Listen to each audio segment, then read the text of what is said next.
Good evening, everybody. How are we? Run with Russ. Good evening, Commander Gullyfoil. How's it going? 07. Dippy VR. Good morning. How are you?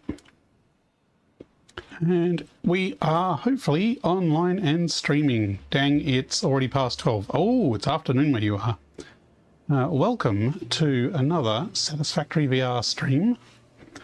We are running a bit late tonight. It has been a super hectic day, productive, but you know, doing housework and Christmas prep and busyness and all that kind of stuff. And I was further delayed because I was busy putting a new graphics card in my computer.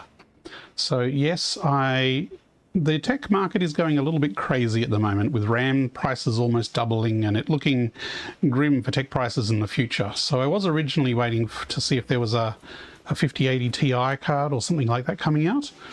But with no news of that and the looking of prices going up and all the sales on currently, I bought myself a RTX 5080, just a bog standard 5080. Thanks very much, Russ. And it was a good price. I was quite very happy with the price. It was not cheap, but it was a good price. Now, I have done very little testing of this upgrade in Satisfactory. I am still not getting perfect frame rate, but I have not fiddled with settings much, and I am running at higher resolution. So I've turned the settings up just a little bit, but it is still a better frame rate and smoother so far. So we will see how we go, but hasn't blown my socks off yet performance-wise, which means there might be other bottlenecks in my setup as well that I need to sort out as well. But I am running in high res, which normally I don't when I'm streaming because it just tanks my frame rate too much. And I can't remember if I've left it on. I think I put it back to performance mode for DLSS scaling. I've already talked to these guys recently. Why don't they have any stuff for me? Whoa, whoa, whoa, come back here, boy. Timmy. Scratch. You love Scratch? Yeah. Can I put something on screen to show performance? I can't when I'm using OpenXR. I have my virtual desktop stats, so I'm still using synchronous space warp and targeting 120 frames a second, and I am getting 120 most of the time, which means it's actually 60 frames a second. So it is a fairly stable 60 frames a second, which is great for the stream. Hopefully you will notice the stream is a bit smoother. I still see a little bit of jutter every now and again. But I'm not going to stare at the FPS meter all night. I'm going to kind of ignore it and just go with the flow. And we'll just see if it's smoother or not. So please do let me know if you think the stream is looking any clearer or smoother or better frame rate. Yeah, well, you don't have any things for me, so I'll talk to you later. Now, whoops, missed. Yeah. Sure. So yes, we are running late. I have big plans to start early and do a huge build. And we're running out of time, so we don't have a lot of time. And I don't know how far we'll get, but we'll see how we go. Last session, we made this little blueprint here. This blueprint is an all-in-one versatile framework factory. So it takes in steel beams and iron beams and spits out versatile frameworks from this output here. And we need versatile frameworks for our next project parts. So that one there, we need 1,000 of. We're not making any. So that's what we're going to try and do. I don't know if we're going to get production tonight. We probably get it online tonight, but not finished as far as architecture goes. We were also slowed down last time because the zone I'm building in, turns out there's some locals who are a bit stroppy. So we were dealing with nuclear hogs, with sulfur hogs, with, I think it was 5 large stingers attacked me. And yeah, it was not a pleasant experience, but we wiped them out, all of them. So hopefully they have not respawned. Giving up on getting DDR4 RAM with all the shortages. Yeah, Calcifer is eyeing off DDR4 RAM, rating it from my old PC because the prices have just skyrocketed. Do I need any building materials? We do have lots of beams and lots of concrete, and everything else should be in the depot, so I think we're going to be fine. You know, I really should take more explosives because there might be some nasties there that we need to deal with. So this is already looking quite a bit smoother on average for gameplay, and the higher res is certainly appreciated and makes things look better.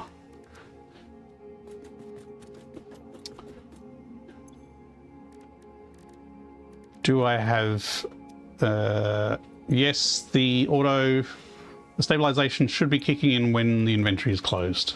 I might be jitterbugging a bit as well. Black powder I've got over here. I will try and not vibrate my head so much. It has been a pretty exhausting day, so let's see if I can continue standing up straight.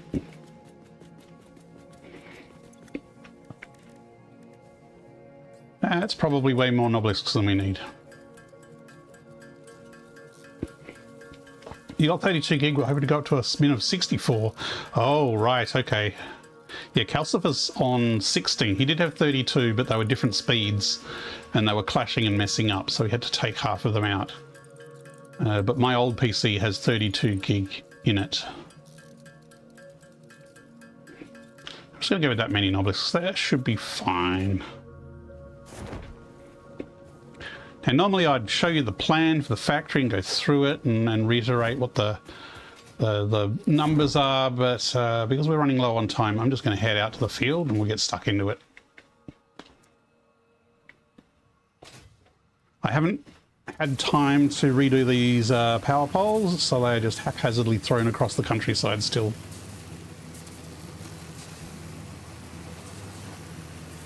Got 2 RAM channels? Oh, okay. Yeah, traffic was horrendous today. Donut. That was a really nice donut.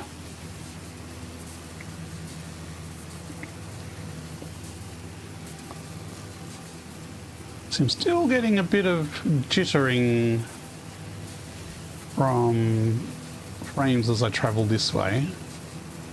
But I don't think that's graphics card. I think there's something else going on with my computer. Now, this is where we were building, and the problem is there's all these little nuclear uranium deposits everywhere. And we don't have the tech to really deal with uranium, because you really need like a protective outfit, and then you need to grab it quickly and then put it inside a doggo and yeet him off a cliff or something like that. Actually, you can just delete uranium, I think. But I'm not feeling brave enough really to grab it and stick it in my pocket at the moment. Yes, and we brought a lawnmower. So this is where we were building. This is a safe spot here. Okay, so I think there's some uranium up there that's going to annoy us. Some poison plants we can now blow up. I wonder if we can blow those up now. Last time we put the iron production down, and hopefully that's enough to dissuade any beasties from respawning in the area.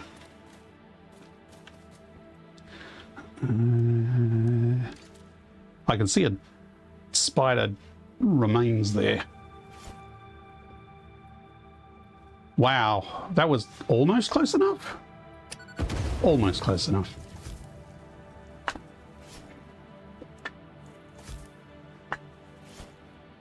That went over. That went over too. Don't know my own strength. Maybe more at an angle, not far off. I could spend all night doing this. Hey, did I get the one at the back? No. So, what have I got in chat? The most cursed way of dealing with uranium waste. Yes. It's right near the ocean. Yes. So I need to build some... No, put that away. I need to build some steel production foundries. Production foundry times 4. And I think we needed 16 of these total. So we might actually put them next to the iron down the bottom here. I think we could put just 1, 2, 3, 4. so that all our production is down the bottom there. It's not the fanciest factory design, but I think it's going to be the easiest to get things up and running. Now, the coal is not here. So first step we need to do is run the coal into this area. Put that away, get out the zip line. This could end badly.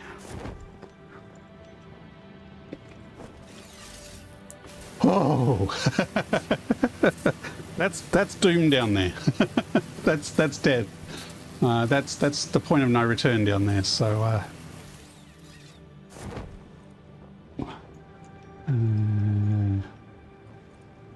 yes, Azuran was very brave and walked straight past the stationery section in Officeworks.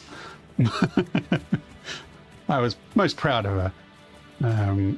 Right, so we've got some coal here. I'm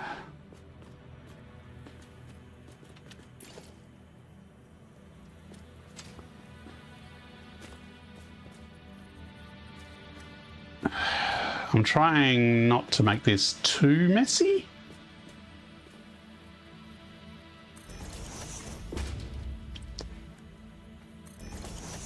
I don't like ramps for conveyor belts. I much prefer lifts.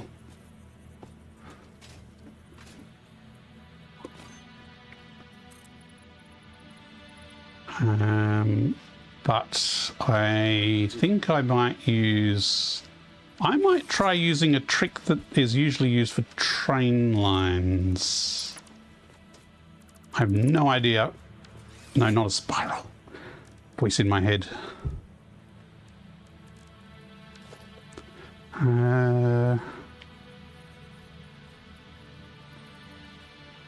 Trying to remember how to do this.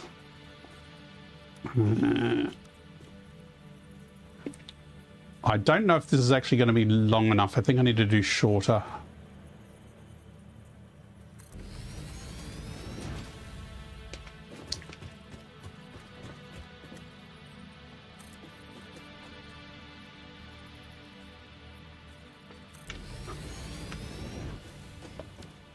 No idea if this will work or not. Stack of 20 not perfect notebooks. And in the meantime, we keep buying ones that just don't seem to work. Are we talking about notebooks here or lawnmowers?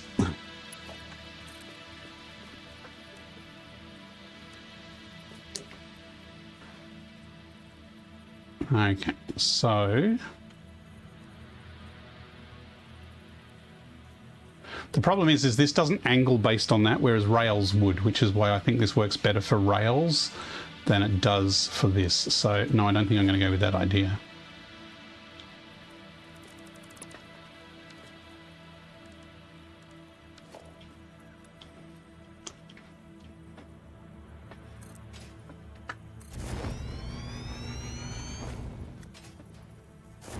Oh, can't quite make this jump. There we go.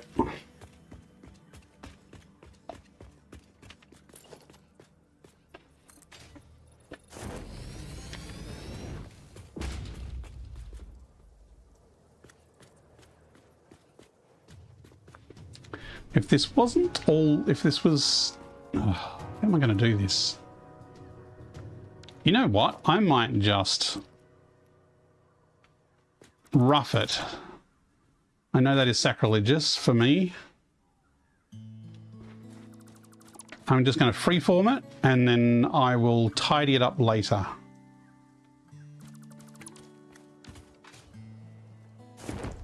That's plan A. The other plan is I could actually not go along this bridge and I could do an edge around here, which means I could at least keep the same level and then take it down from there. Horses go sheet load lines. Okay. Keep telling Dad we need a Shetland. It said, yes, I was going to say, you're talking about horses now and a greyhound. Okay.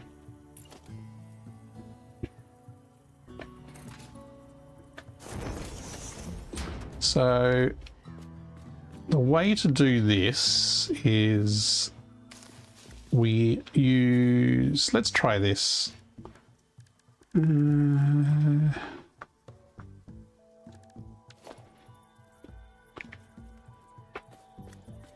Actually, I might just curve it from here.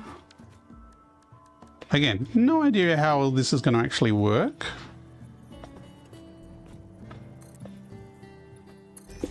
So if you put one of these, what are they called? Catwalk intersections here, then when you snap one to the other end like that and you rotate it, it will rotate it by 10 degrees.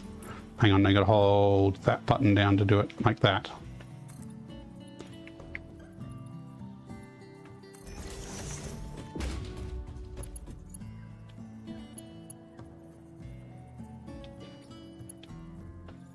So this isn't the smallest angle you can do for a curve.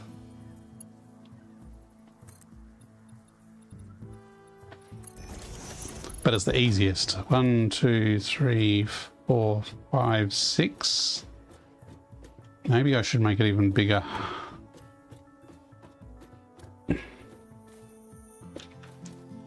I am really conscious of the sudden drop to doom off to the side of me here.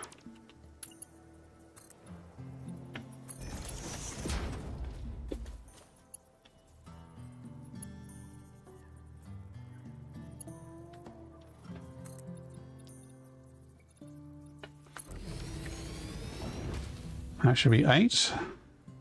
Yep. I mean, we could just bring that out. Keep going that angle first.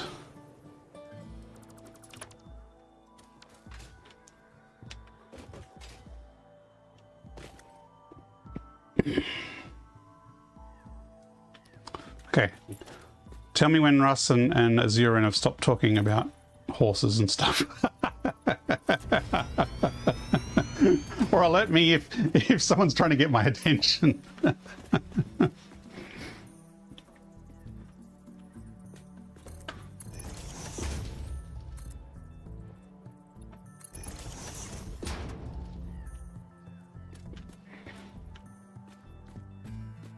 I just realized I did that in the wrong position. Jeez, I am really rough tonight.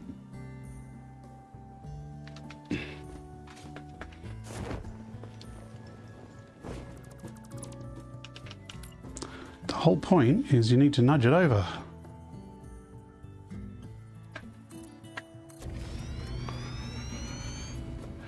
No, don't stop. Carry on. That's fine. It's just I get a little ding ding every time there's a chat message. And I go, I should be paying attention to that. Oh, wait.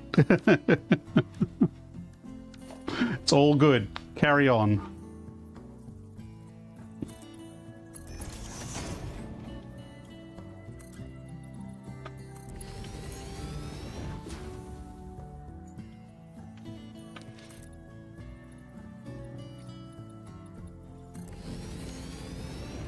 Another thing I could do is actually blueprint a 5-degree offset, and then that would make it easier to make tighter curves than this.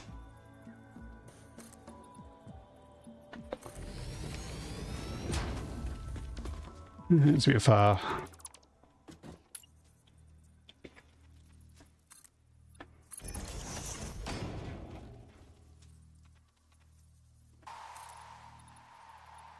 Okay, this needs to be a bit tighter, this corner, I think, here. Right, you're talking about pens.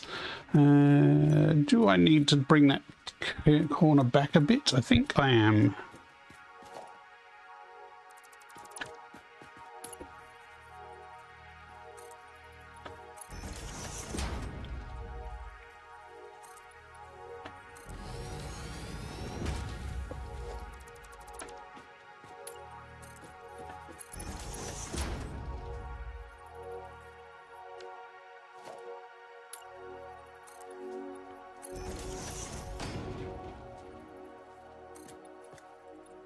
That pit can pretty much run all the way along there.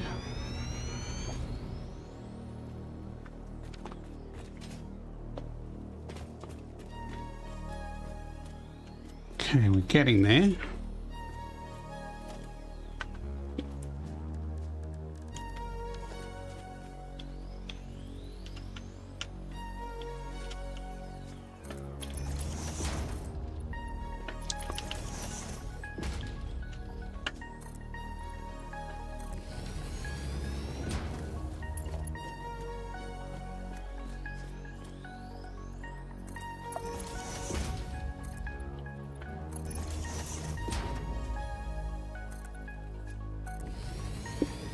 So that was 1, 2, 3. This is 1, 2, 3.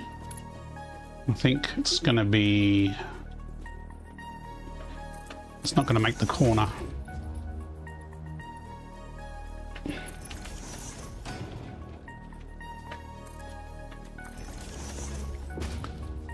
Yeah, I think we need to make this one here a little shorter.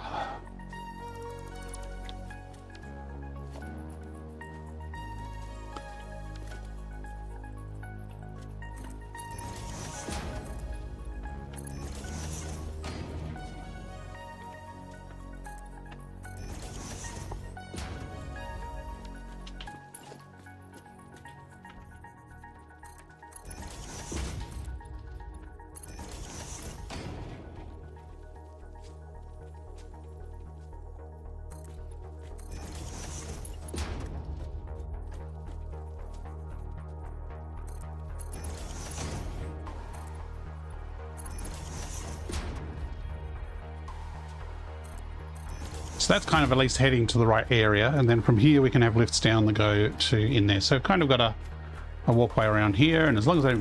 Oh shit, I heard the locals have come out. It's night time. Unless he went flying off the edge. Did anyone else hear that? I heard that. He's up there. There he is.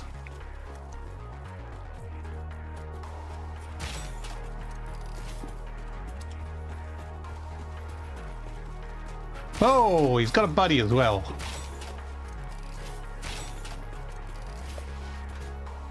I'm going to get off this edge because there's not a lot of room to dodge.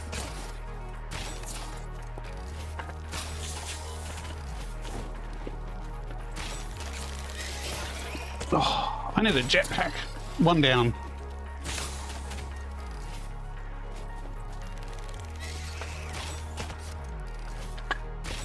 Two down.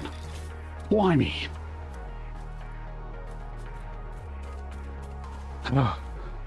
Be still my heart.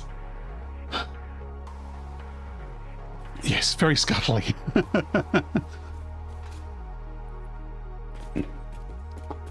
Okay. Back here.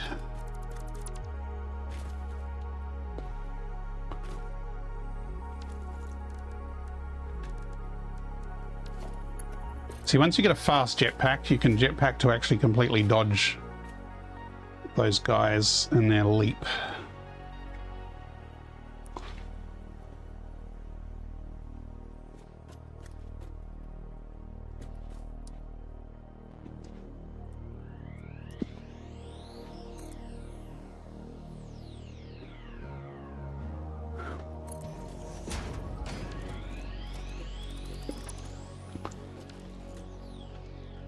So yes, we can do a slope there.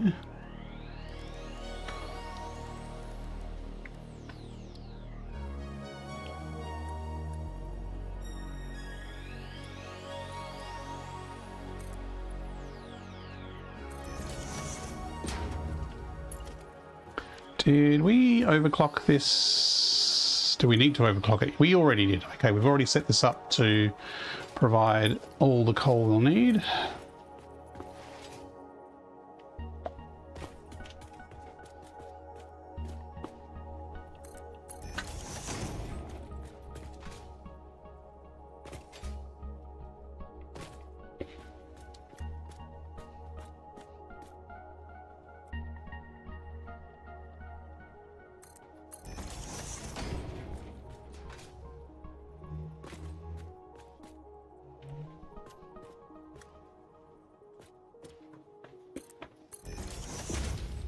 YOLO Swag 1077 Sulfugue? Is that a type of spider?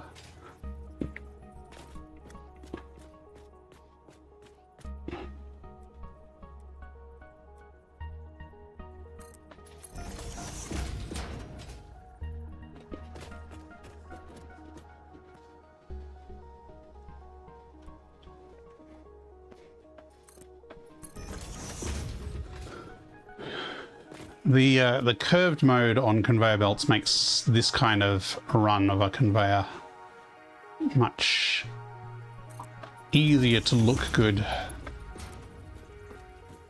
Scared of camels?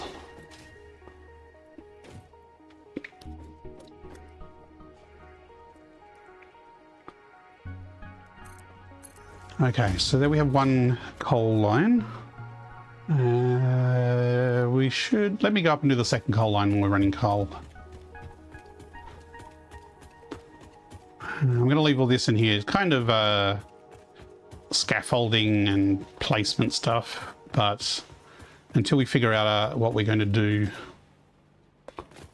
for the permanent one, I might put a metal frame around the run of conveyors and then run supports. That might work well. Camel spiders also known as sun spiders. Oh, sulfugate, okay.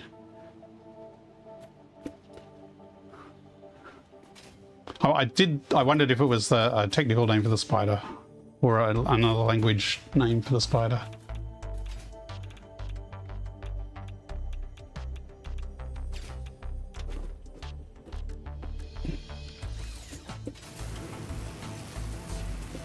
Okay, from here we can kind of see that follows the edge pretty nicely. I think I do actually prefer that rather than a multi-level flailing up the other side. So here we have, oh look, those two guys. Were they there before? I think they were there before and we ignored them. Kind of need to come up here. But if we can come around here, we can drop on here and do a double line from there. Probably right where this tower is.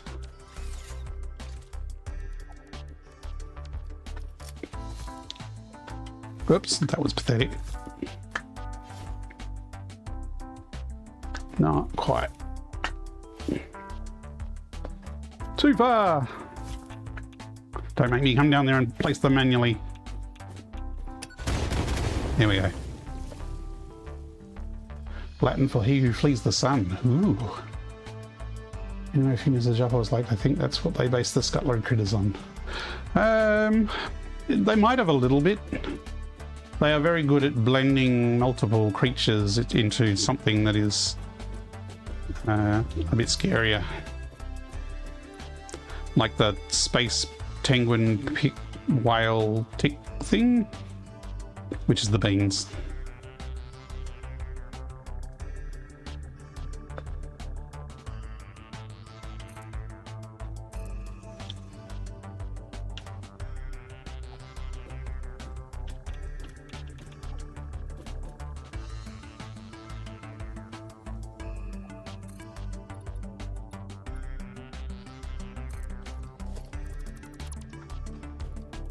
So I should be able to do a similar kind of curve from up here, thanks to the power of nudge.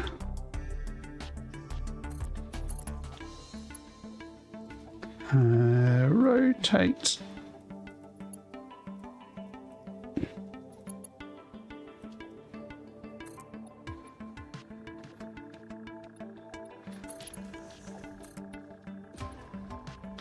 I think I need to move the tower. Oh no, maybe I don't.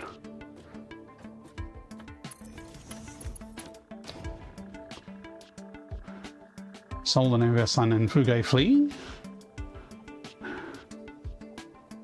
Camel spiders look like a cross between an ant and a spider. Have you seen a stinger up close though? Because I don't know if they're actually that spider-like. Like they only actually walk on 4 legs, and the other 4 legs are all for giving you a hug.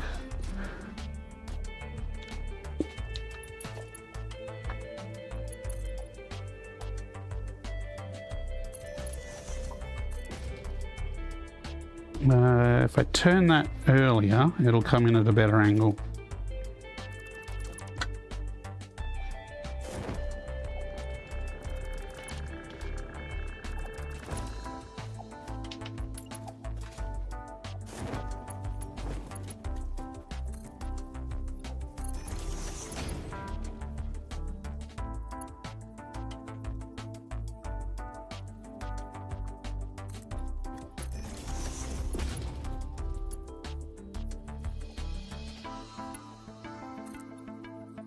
Incoming Pioneer reinforcements. SMERKIN Hey, Smirkin! 5000 Good is evening, leading good a evening. force of 21 viewers. Thanks for Hello, the raid, hello, welcome everybody. SMERKIN 5000, and welcome everyone to the channel. How are you going, Smirkin? You've been playing some more Satisfactory, I believe?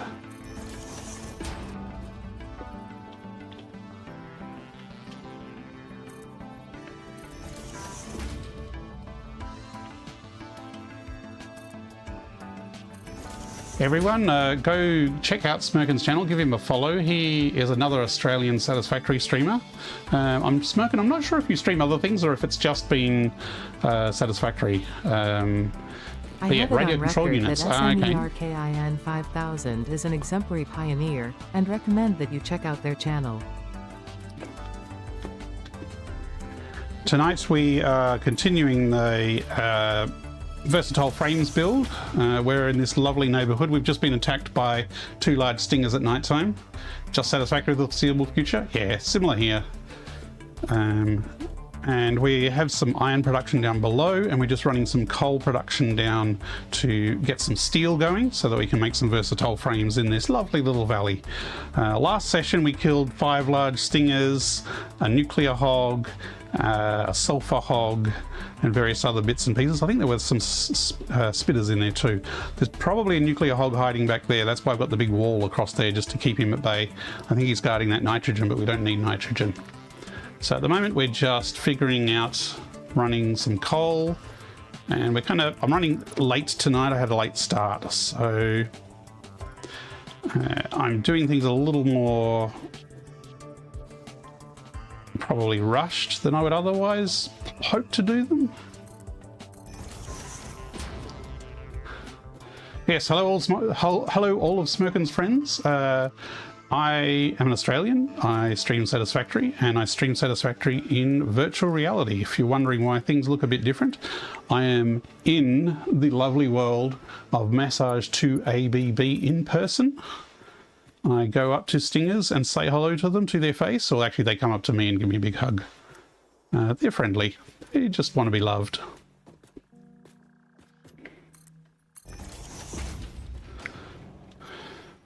This Satisfactory mod is a mod that I created, and it's freely available if anyone else wants to give it a go.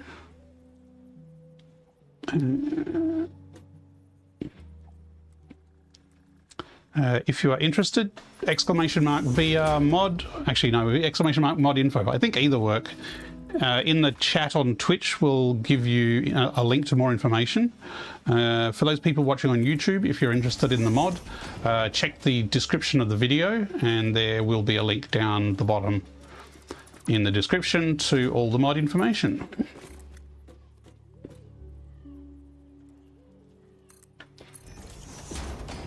Betty's calling, no problems. Have a good night, Smirkin. Thanks very much for the raid again. Sleep well. Smirkin is on the east coast of Australia, which thanks to actually some of the east coast is on daylight savings, not necessarily all of it. But I'm on the west coast and we don't have daylight savings, which means there is a 3-hour difference between us and certain parts of the eastern side of the country, with a big pile of desert between us.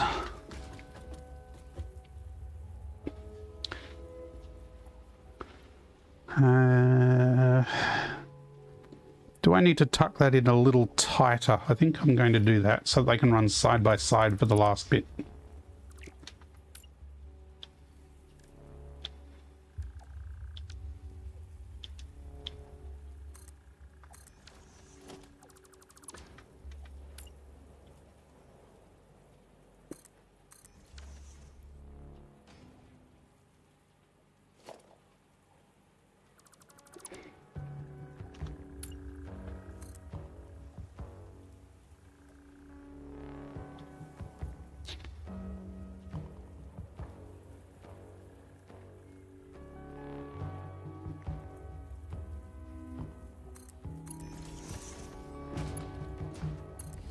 That's better. That'll leave space for us.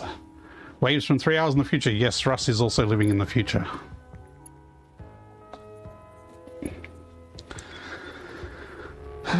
Do I bother with a hole here, or do I just drop it?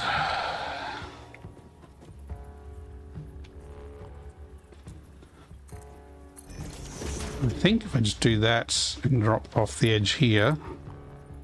Problem is the angle is going to be a little squiffy. Might actually be better to not do this last turn.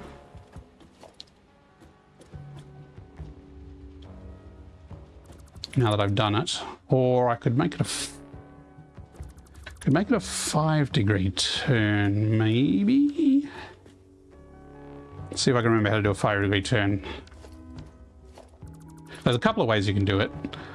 One is you grab a slab and you stick it right on the corner, and then you rotate it just a notch.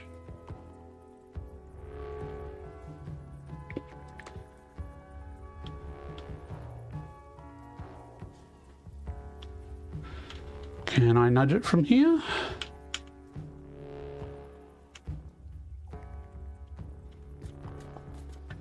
So that's a 5-degree angle corner, whereas all the others are big 10 degrees. So is that... I think that's still a wrong angle. Okay. It's worth checking. So this angle here will actually line up with below. So what we probably want is a lift starting from down there. Actually, no, that's off again. I still think that's going to be easier.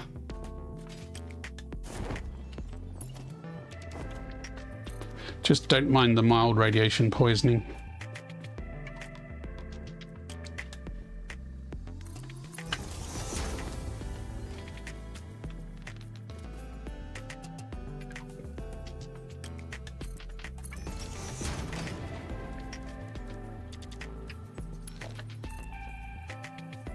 Kind of need to come over 1 more meter, maybe.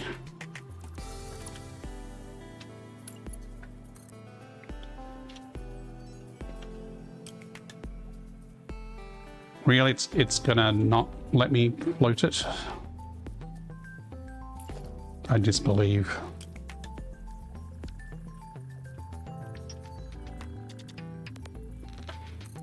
Oh. Wow. Usually it doesn't mind you floating stuff.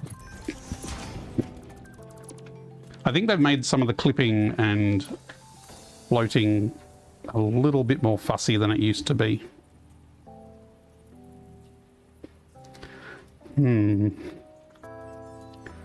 If I come over 1 more meter, is that going to be too close or just right?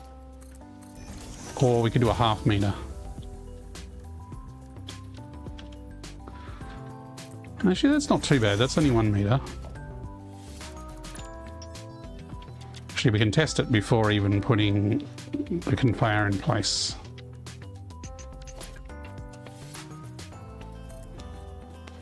Not that we can see.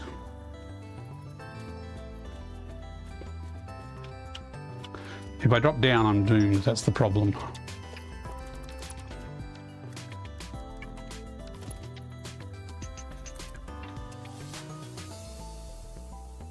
That's actually pretty spot on.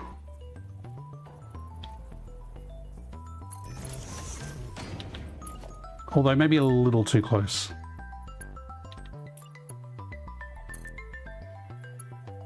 Oh, just a smidge too close. Okay.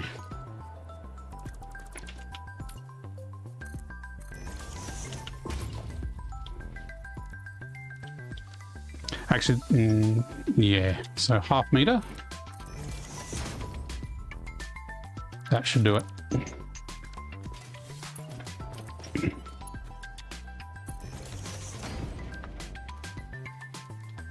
Nope, not the hole.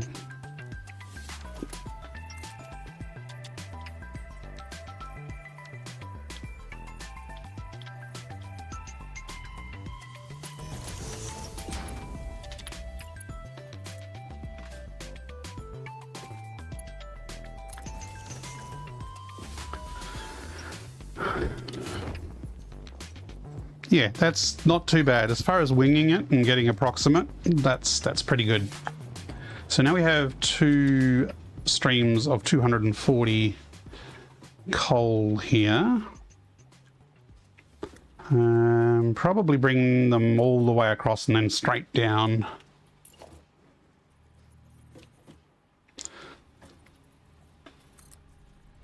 So let's go 1 meter,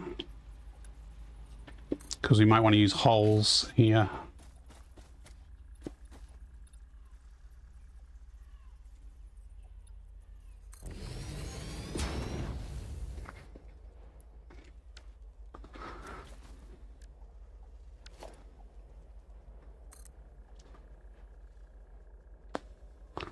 Okay, I'm completely not lined up. That's fine. So it's actually probably more this side here.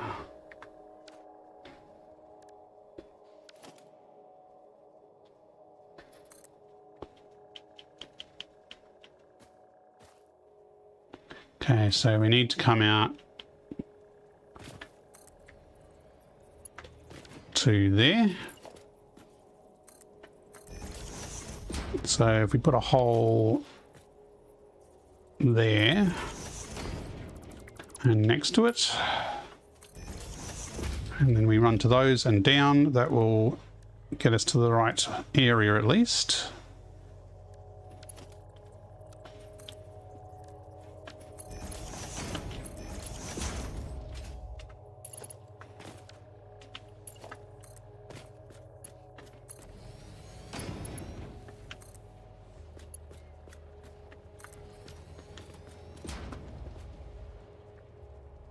Here we go.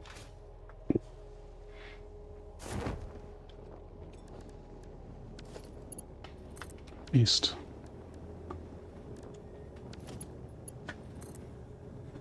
Yep. Now, obviously the angle's not perfect down here, which is going to be challenging. But what we do is just nudge one of those down. In the olden days, we used to have to like zoop down a whole bunch of foundations and then delete them. Nowadays, we can just nudge. So that will be lined up with the angle up there. So now if we get... Now the question is, where were the holes? They were there. Now, if you come from the bottom and you snap to a hole, it doesn't matter how far the distance is, it will always reach the distance. So that's one way to get super high vertical lifts.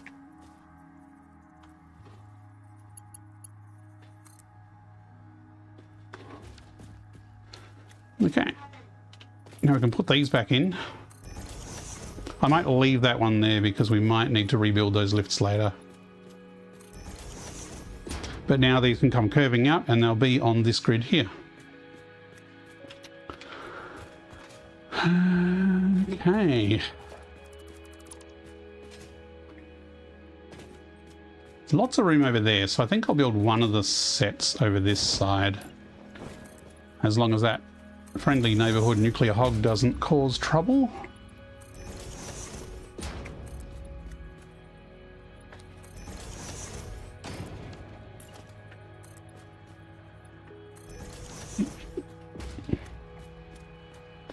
I think I can just see him in the distance there. Okay. Yellow swag, how's it going? Yes, we have some stroppy neighbours in this neighbourhood. Hence the wall. If you have stroppy neighbours, you build a great wall, don't you?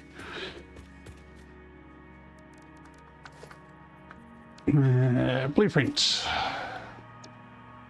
Boundary times 4. Now I'm pretty sure I put... Yes, the inputs and the output are on the other same side. So... that's centered. How much room have we got at the back here? got lots of room actually, so we could move them back.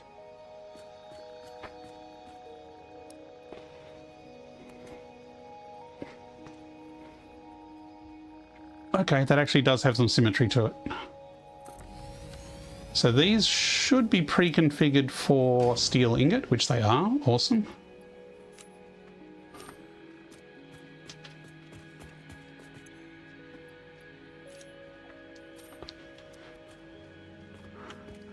So we have iron and steel in, and sorry, iron and coal in, and we'll get steel out at the top.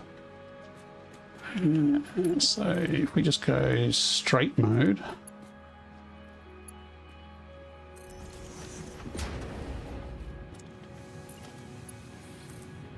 Again, we're just putting like temporary power down here. We'll make this a nice, neat factory later on.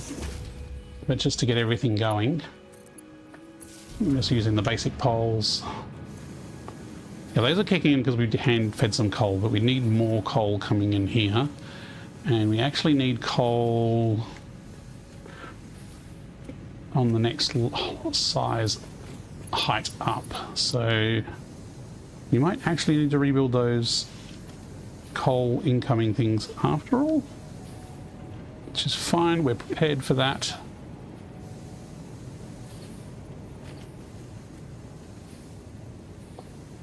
Let's put it out there.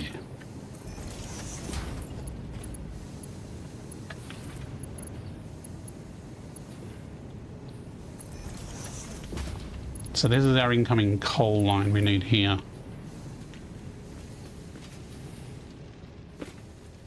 Which is going to come down here, so maybe along there. Actually, we need to split it because we're going to need some there as well, but I still think that's fine.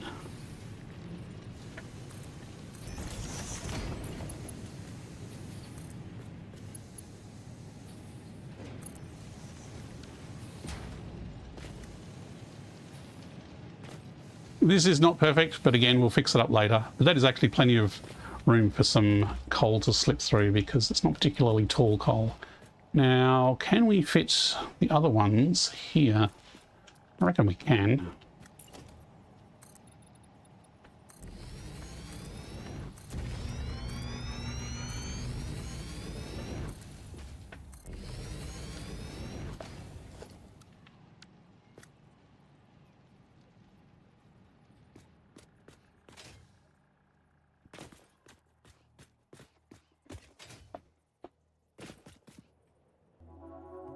If these rocks went there, I could put it all the way back so it's lined up.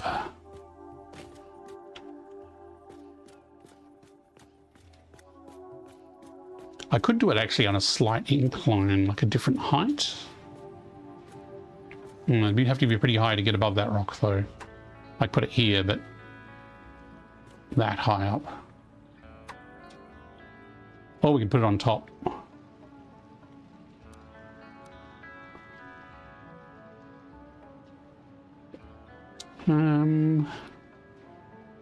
Another day I might have done another top, but I'm just going to put it here.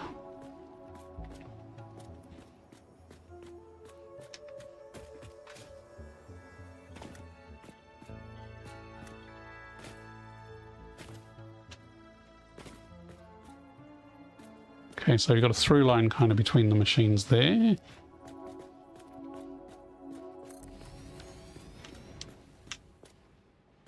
So this iron, actually, is this going to line up perfectly? No. Oh well.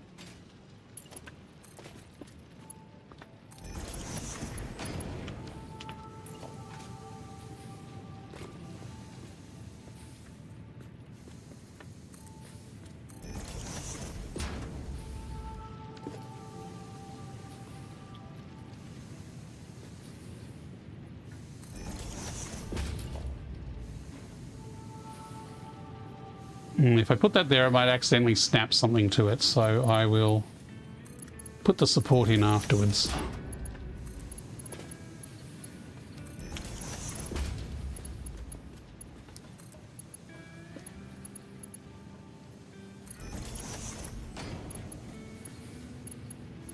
We're also going to have a bucket load of steel coming out. Although they will probably have that go up to the next level, the next factory up higher. So if we're running this further along at this height,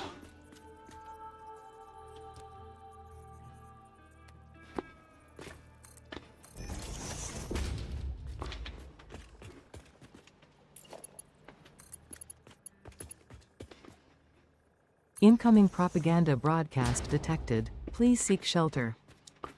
we have an ad break incoming. So I'll just finish off this coal lift and then we'll take the Twitch ad break.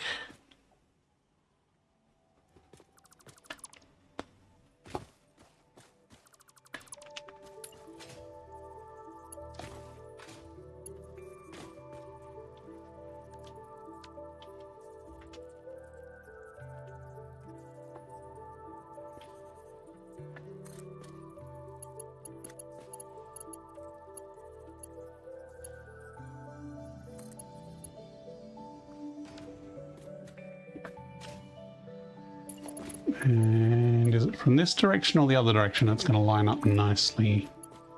That direction. Nice. That's pretty clean.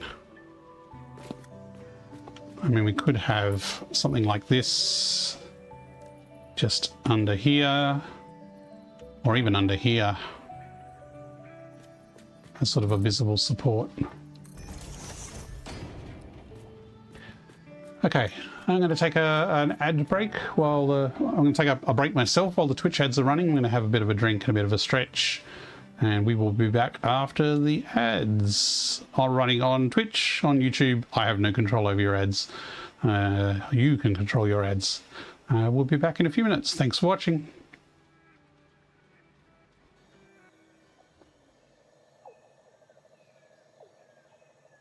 Look lively. It's time to do those stretches and hydrate.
And we are back. Where's my hands? There's my hands. Wait for the controllers to kick in. Okay, so we've got the first line of coal wired up. And we need more power. So let's just add another power pole here.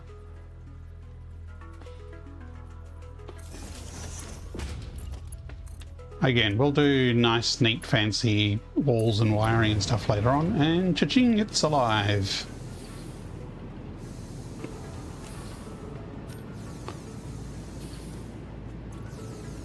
So each of these little clusters is making 240 of steel. So the steel will come out there. And then we'll send it up to the factory above. Welcome back. Thanks, Russ. So now let's go set up the other side. I think, is my height not right?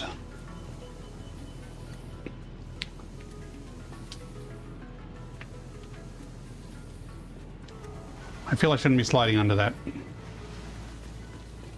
I think I'm a bit low, actually. Let me just see if I can reset my height. This is what happens when I sit down for my break.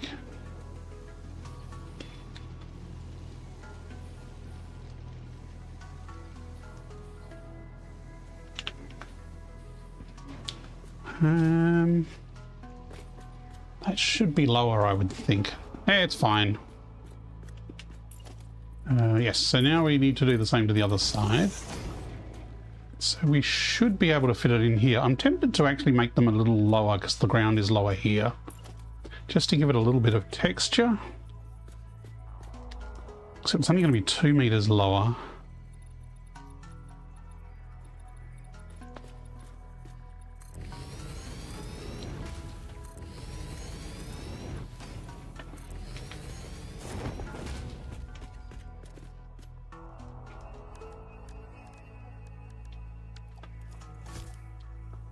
I think that tree is in the way. That one can stay, it's not in the way yet.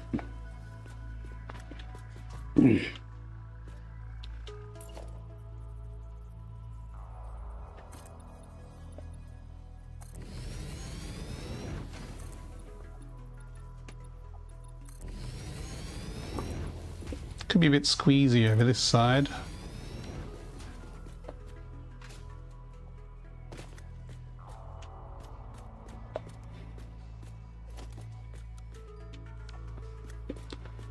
So we face it this way around. It's a fairly square blueprint, isn't it?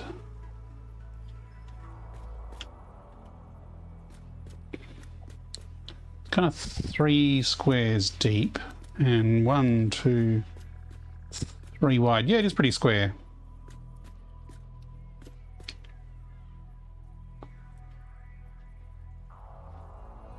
Should probably sleep too. Yes, you probably should, Russ.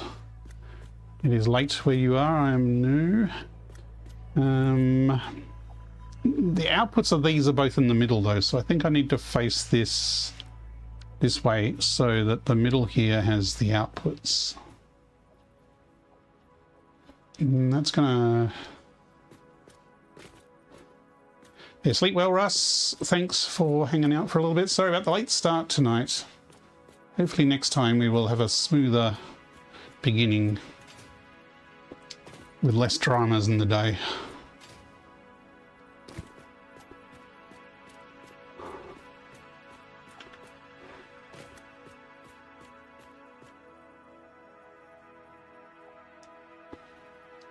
And that is completely backwards. That's better. Because we have 2 inputs and 1 output.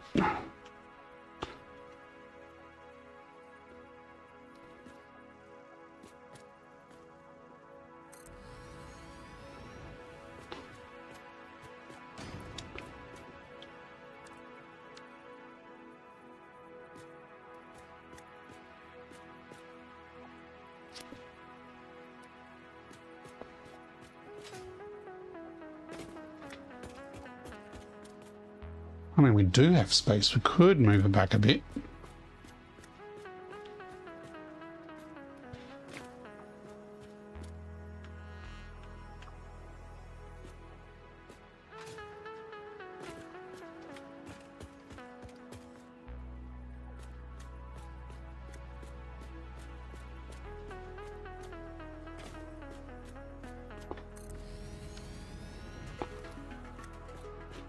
Okay, so each one of these has that's iron going in, so we have iron coming out.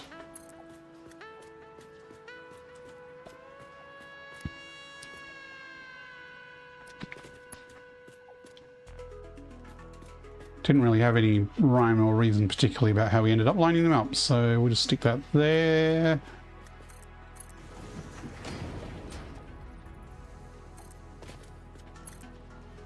Okay, has to go over one.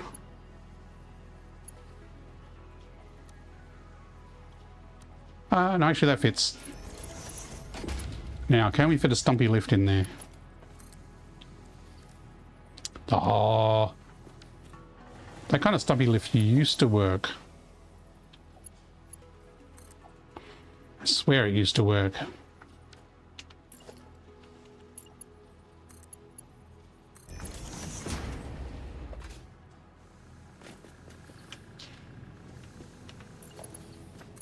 Well, this side will definitely fit a lift in.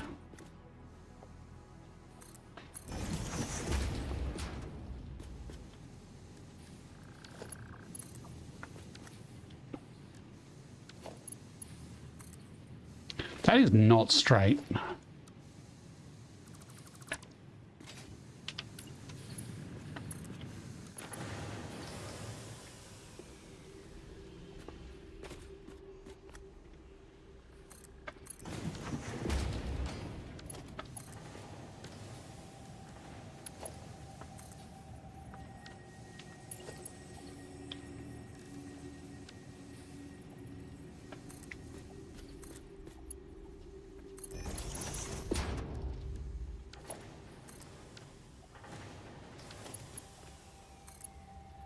That kind of stumpy lift fits. Okay, now we need to bring in the steel. Not the steel, the coal. Steel is the output.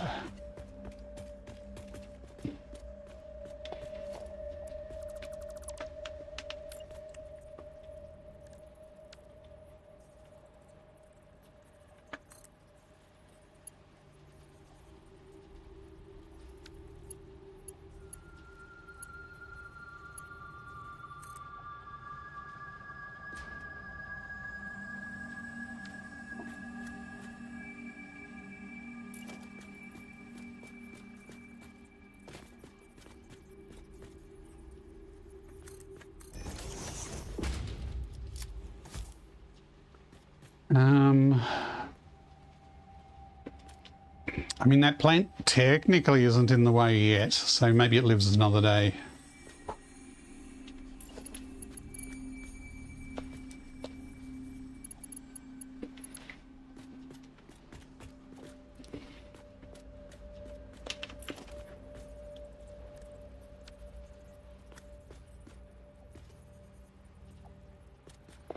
We'll have to line that up with that later on, so it'll fits in. Actually, we could put that on top now.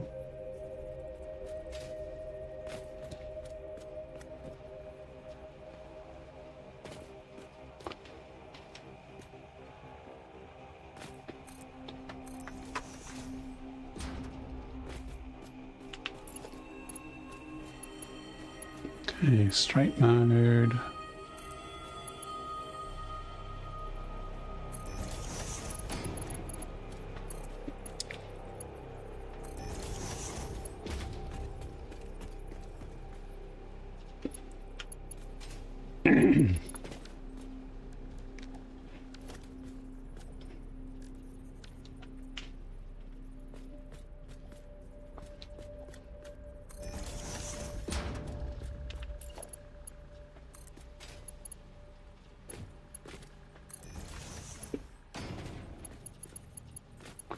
This technically should drop down a little as well.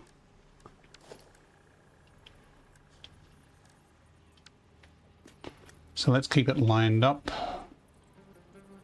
Which way is the nudge working? That way.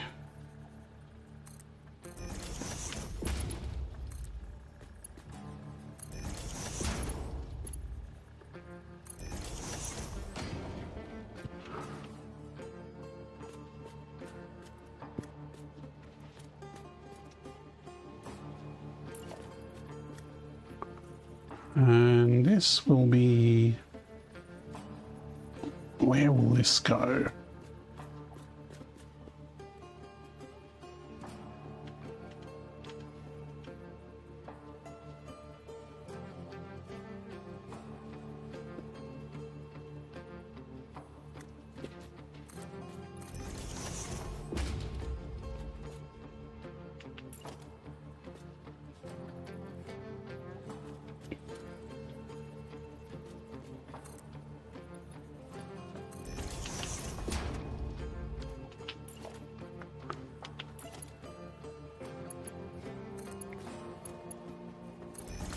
Now, will I lift a bit there?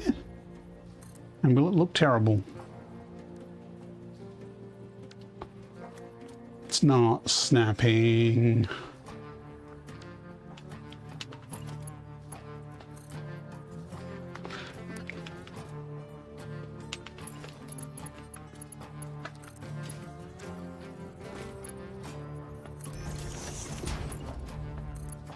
Ah.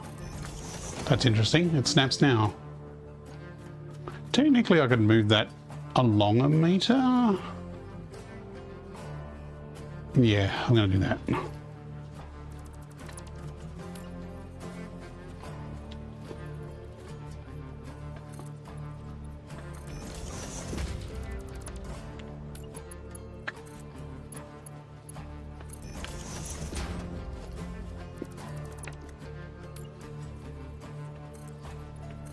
Oops.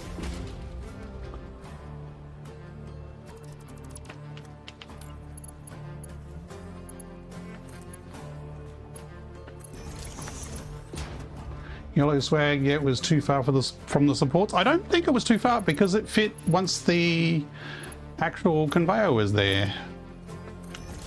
It was a little odd, but I know it does prefer to snap to the conveyor belts, so once the conveyor belts were in, it snapped okay. It's not the prettiest change in height. Maybe I should just raise this up and be done with it so it's the same, but I thought adding a bit of height into it might have added a bit of texture and character to it. Okay, so we've got coal going in. We need power to these, so... okay, we need another power pole in the middle here.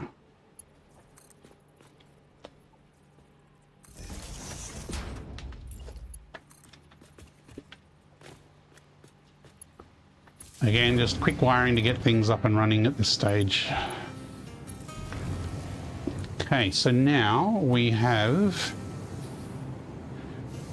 a total of 960 steel being made, because it's 240 per each of these clusters, and we have 4 of them, so 480 for this side and 480 for the other side. Okay, and it kind of seems like if we have one half the factory that side and one half the factory that side, and then maybe we could build something around that centerpiece there when we're doing architecture. I need to be higher to figure out the next part of the build.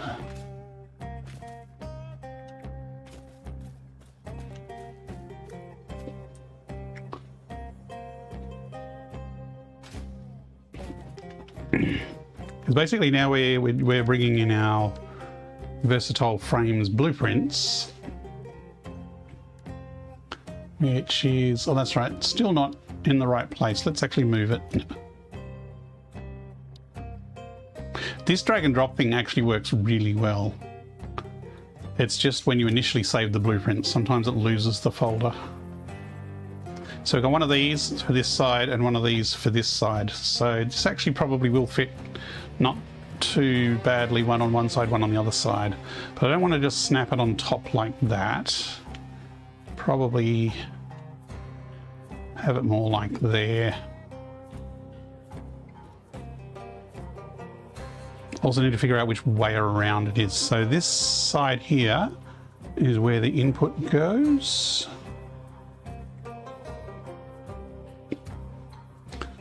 Also trying to remember... I'm gonna have to look at the map. We haven't looked at the design this session, so let me just switch over to the factory planner and let me memorize, have a look at those numbers again, because we are butting against the limits of the Mark II, Mark III belts, because we can only do 270 on the Mark II belt.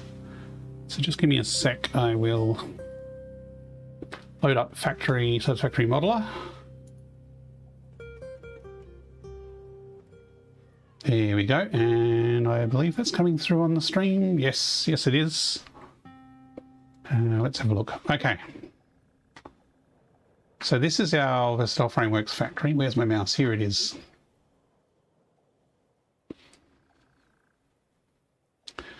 So, actually, I only needed 8 of them. Hang on.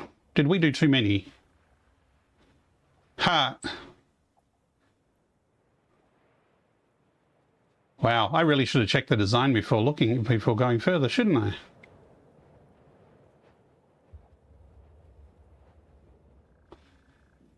But the problem is we have, oh no, that's 400. So 200 into 8 each. That should be fine. Ah. Oh. Man, I should have checked this. Because I was going to say, that's way too much steel for me to go into 2 versatile frameworks. Because basically there'll be 530 coming out of this, but later on, this. But 265 into this one and 265 into this one, which is within the capacity of the 270 belt. Okay, right. So I've stuffed up. Whoops. Okay. I mean, we need 8.83, so we do need a little bit more than just... But that's 4.5 each. So if we just overclock one of them to 50%, that'll get us our 8.83 and we'll be fine. Okay, let me switch back to Satisfactory.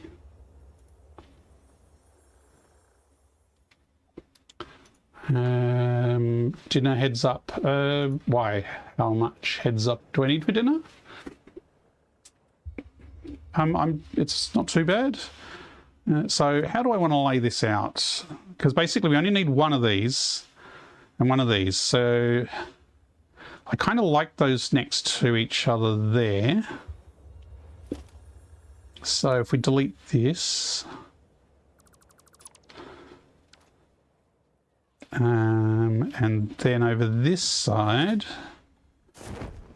I might as well put one in the middle. Let's delete that one for a start.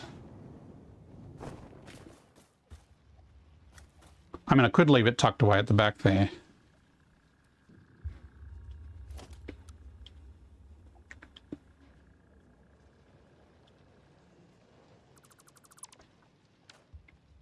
So that means I have to merge the iron. Oh, of course, because these are only outputting... Why has that not got iron ore going into it?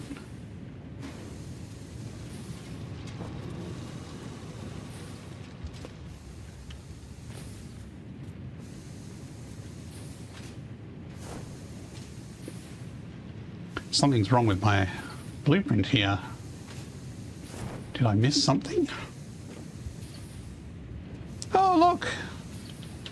Now, was that an error in the blueprint? Or where's my cursor gone? There it is. And I've just seen I've got a mouse cursor on the screen. Be gone, mouse cursor. Thank you. So, is that an error in the blueprint? Let's check. No, yes it is, because there's one missing here. Okay.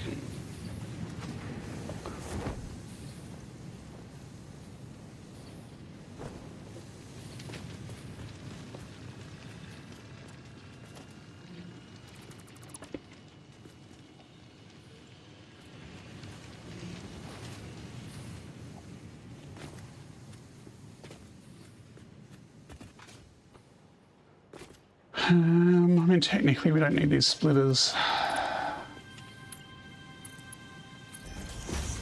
And these we actually need to merge together.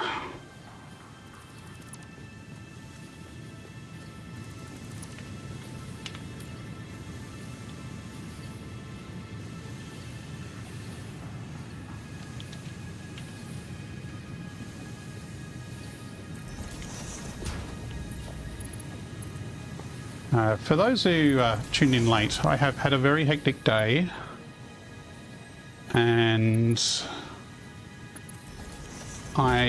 before streaming, I have now changed my graphics card. So the stream started late, and it was a bit haphazard as I threw everything in together. So I was going, I'll just skip the planning stage. I remember the plan. I don't need to look at the plan. You can have your factory diagram and a calculator on a tablet. You could have it on a tablet, but then how do you look at it in VR? Yes. But Dippy, I was looking at that plan and I was in VR. I've just got it running on the same PC as the game, and I just switched to it, and I just switched to flat mode, virtual desktop mode, to look at the plan. And it actually worked pretty well. I didn't even have to take the headset off. Okay, I have a dinner in 4 minutes alert.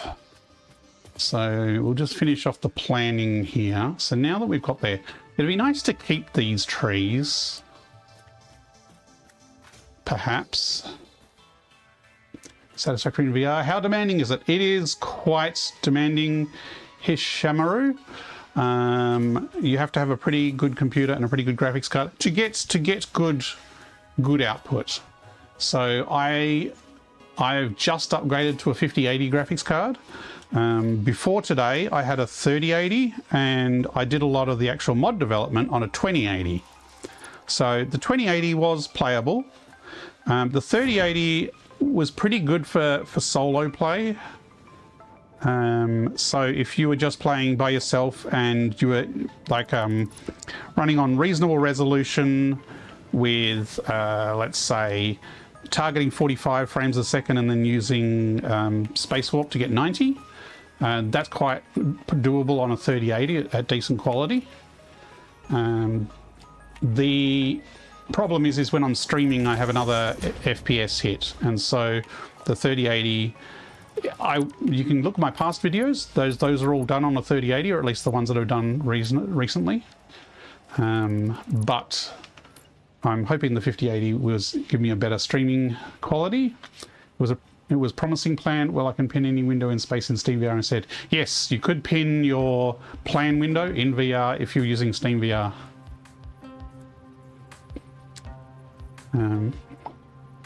So yes, there are people in the community who apparently play this on a 2080 and are quite happy with it. Even if it's not the best, highest graphics settings, Satisfactory in VR is still an amazing world to explore. Like this bespoke handcrafted world of Massage 2ABB is just fantastic in VR. It is a great place to be here, which is why I have so many hours spent here.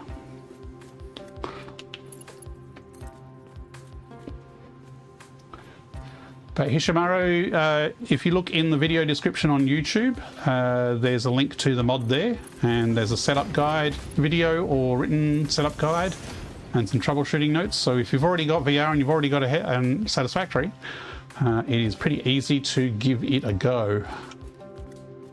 Now, before I forget, I did say I needed to overclock these just to get an extra 50%.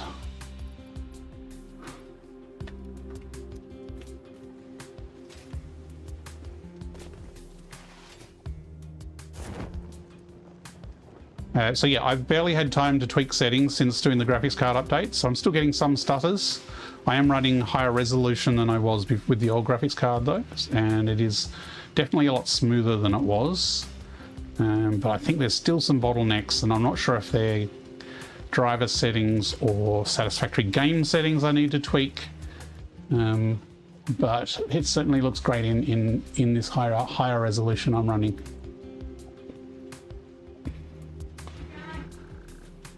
Okay, so that's overclocked. So we should now have the right amount of stuff going to the right places. We can get rid of this splitter here because we don't need that coal going to different places.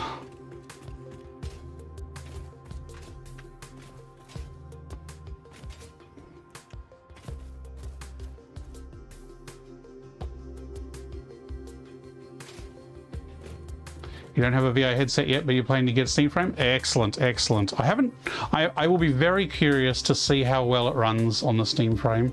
And now that I've got a 5080, I'm using Quest 3 Virtual Desktop OpenXR, and that's how you get the best performance on a Quest 3. But I'll have to give Steam, what's called Steam Link. I'll have to give Steam Link another go and see how well the 5080 works with it. Okay, so this is our factory here. So we could actually just plonk it there. Okay, we could just put this factory kind of here. And then another one up over here.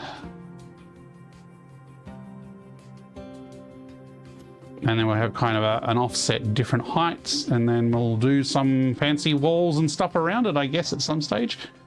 There's a little stinger up there, as well as the poison plants, obviously. We still have some hostiles in this neighborhood that we have to deal with. Yeah, the Steam frame looks to be a really good optimized for PC VR headset. It's not much higher specs than a Quest 3. It's a bit faster processor, it's similar screen resolution, but the fact that it has eye tracking and that Steam have Valve have a dedicated PC VR streaming solution with a dedicated dongle built in should give really good streaming that is as good as a cable quality. So I don't know if I'm going to pick one up at launch, because I've tweaked and honed my setup to be, you know, pretty good. But the Steam frame should just let new players just take it out of the box and get a great experience. At least if it does what they're promising. Time will tell.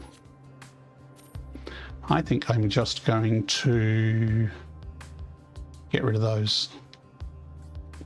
Gone. Question: since you run in OpenXR, do you need to press trigger until it clicks to click, or just a little? I have to press it all the way in for the trigger to click, Dippy.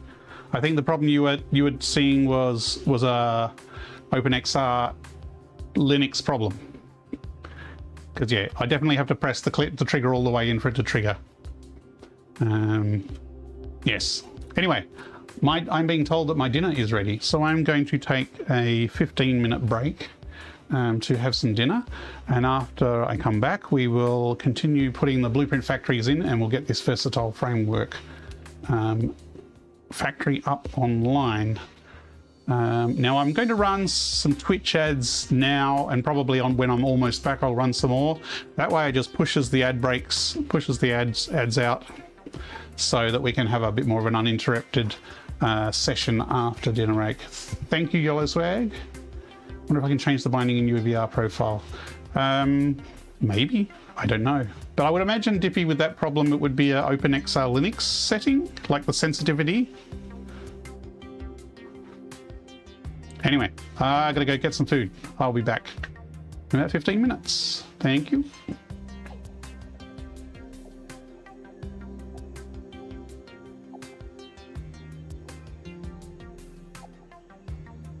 Look lively. It's time to do those stretches and hydrate.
Okay, and we should be back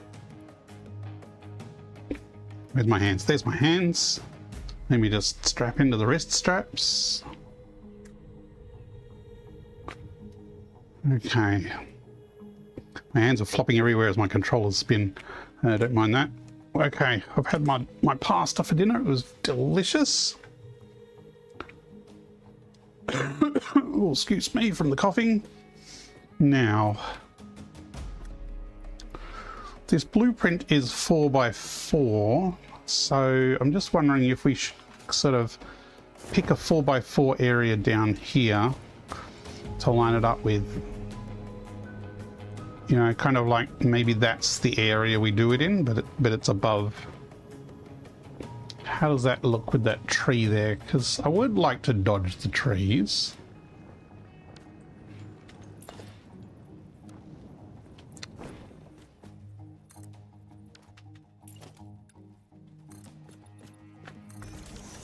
Just stick that there. We'll miss this branch here. Oops, I got a mouse cursor. No, go away, mouse cursor. Right, it's gone. And it'll just clip the tree a little bit here, which isn't terrible.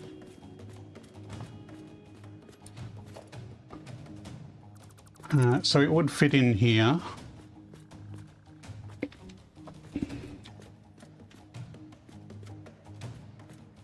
I mean, I could bring it a slight bit over, but I don't want to really bring it over much more than that. So the output from now we need both steel and let's just build the blueprint and have a look where it as it fits on the ground. Versatile framework. So steel and iron are both that side. So it would be better to have the inputs on that side. So that would be it there.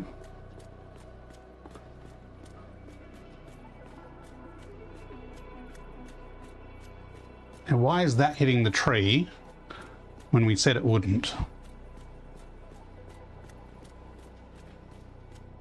Ah, because we haven't come this way far enough. So that would be there. On the bottom floor is the iron. So that actually fits in fine with that. So we could actually bring this all the way down and just put it at this height. And the steel goes in there, which actually lines up with that height. So rather than making this thing tower above us, if we actually bring it down to that level, it would just fit in here nicely.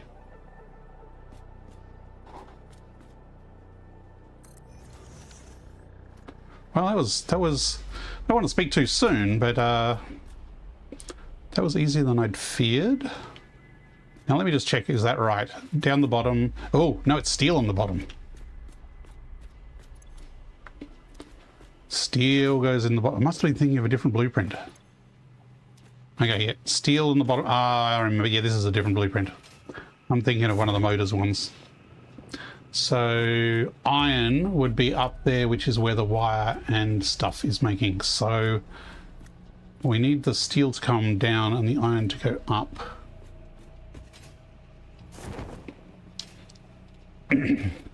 So I think I might go back to my plan of raising it up a bit. I mean, it does kind of sit nicely there.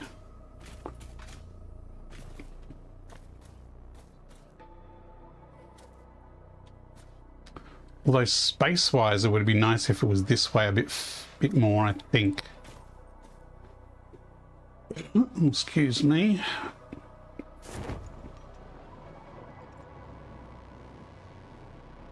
And we could actually come another half a square. Actually, if we raise it up, even if we're further over, the tree will kind of sit in here under here. So I think we can bring this all the way across some more. How much more though? this is where the view from back there is easier to sort of picture where everything sits.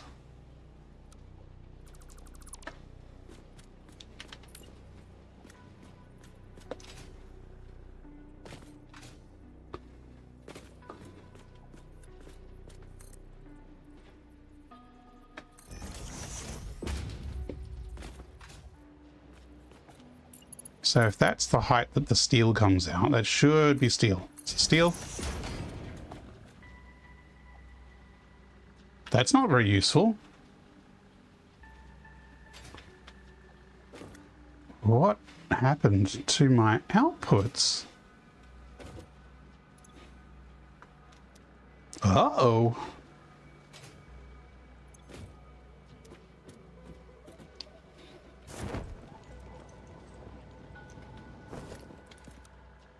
That's got... How much does one of those normally cost? 4. So this is not snapped into the machine properly? That doesn't seem right.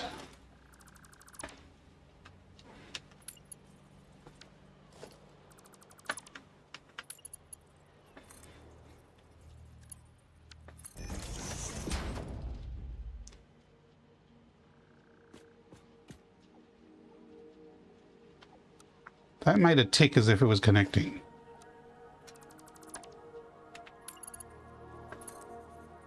That is definitely connecting.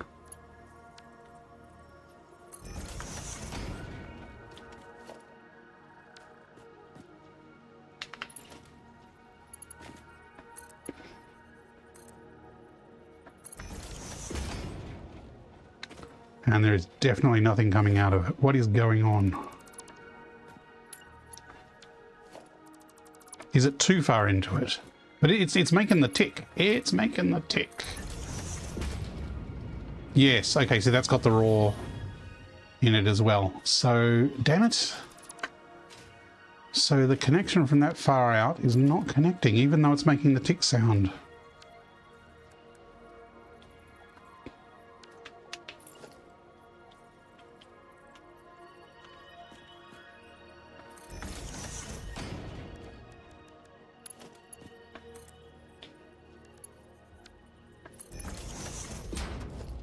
Neither is that.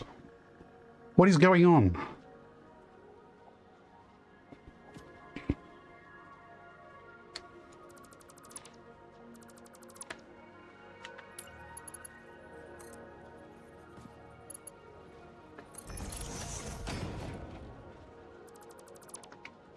I wonder if it wants a real conveyor attached. Oh, look! That is weird. This is a similar problem to what we had over the other space. Until we had an actual conveyor for it to snap on, it wasn't working. So that is exactly the same positioning as I had it originally. It's just I've taken the support out. Oh, that is so annoying.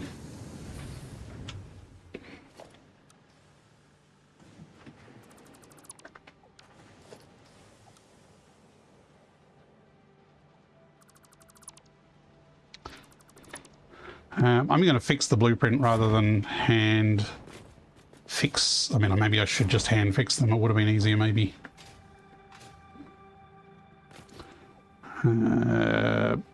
Blueprint maker, special build.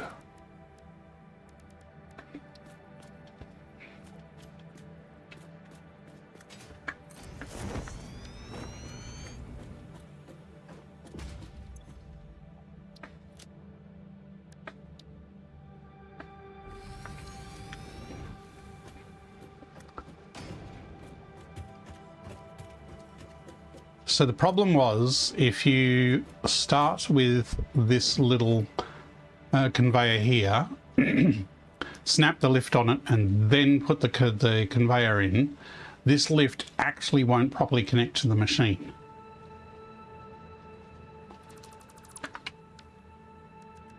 But if you build the conveyor first, then delete the support, and then put the conveyor in, that works, even though everything is exactly the same position.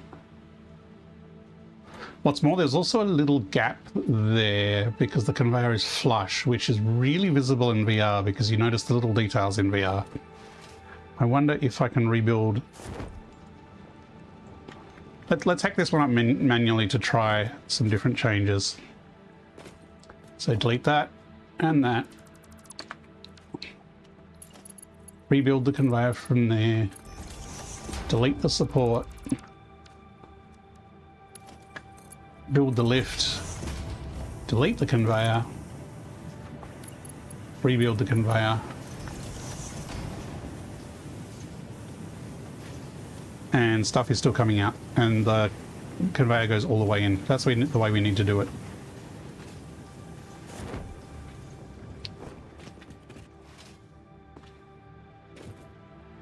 So once the lift is properly in place, you can redo it. Okay, so delete that and that. Delete that to there so that you have a conveyor snapping point. Add the lift on. I wonder if this is a new bug in the recent release. Then delete the conveyor again and rebuild it. Ew.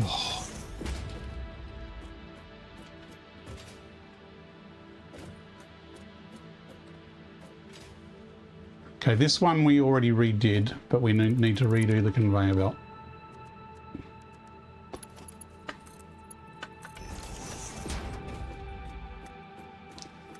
And we do the others on the other side. Delete 1, 2.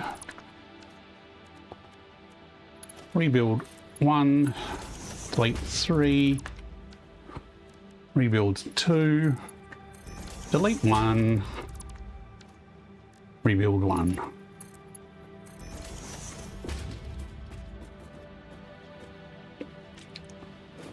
Delete 1, 2.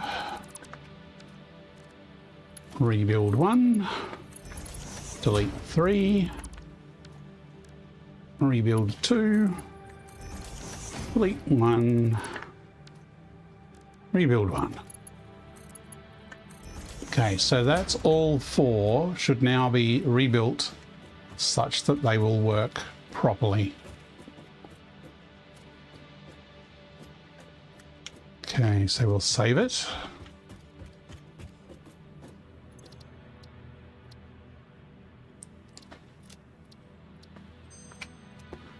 And we'll rebuild it over here and see if the rebuilt version works properly.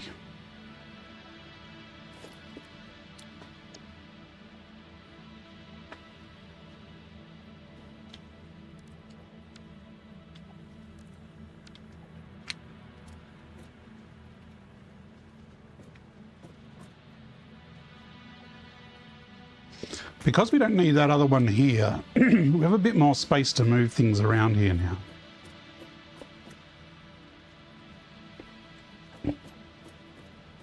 So I think I might put it a bit further back so it's kind of lined up as at the front line of machines.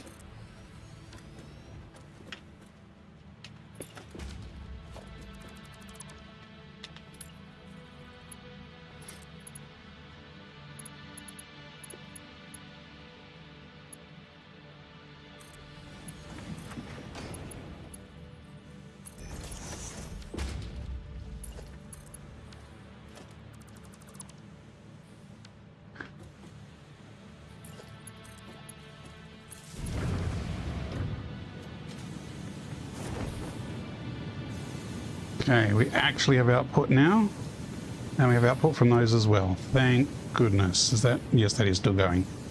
Right, we're back on track.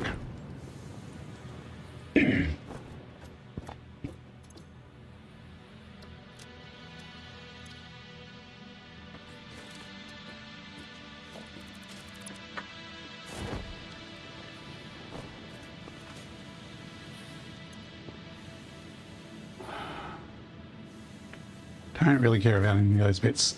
Okay. So if we build the factory sort of the ground level as this level, the output here will then line up with the output, the input into the factory for the steel.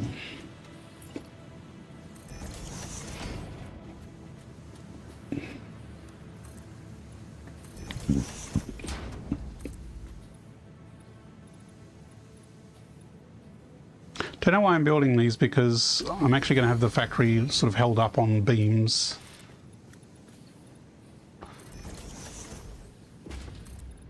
I guess that's kind of the perimeter of it, although it'll be easy to visualize if we do have the whole thing filled in.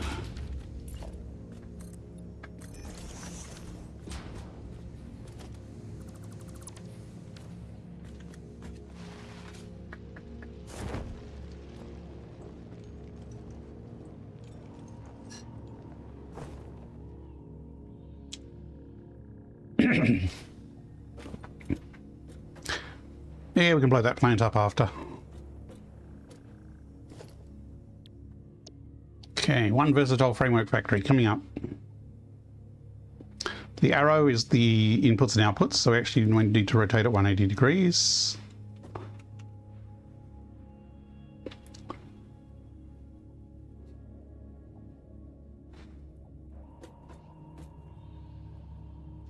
I mean, from this side, that positioning looks pretty good. Let's have a bit of a fly around. The tree is slightly clipping it there.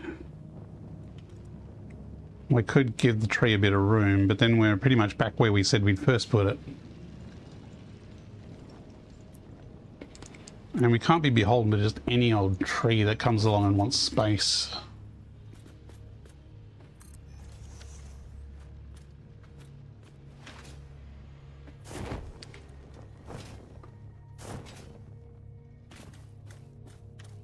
Now, one thing we do want to consider is scalability in the future. So if we build another one of these,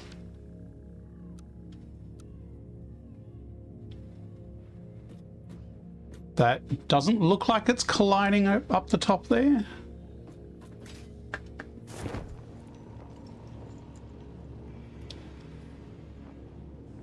I just remembered I forgot to lower it as well. Okay, that's good clearance. Okay, so that position is good. I just forgot to lower it 1 meter because this blueprint is actually up 1 meter. Let's just redo it from this corner.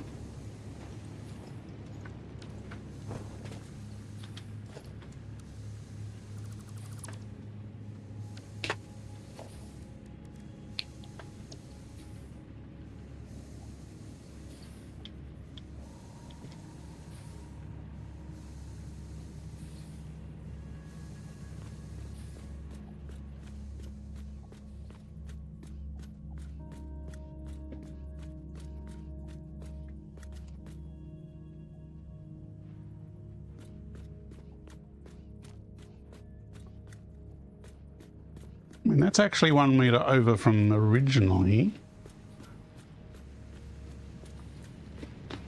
But it's also 1 meter back from there, so I think that's actually okay.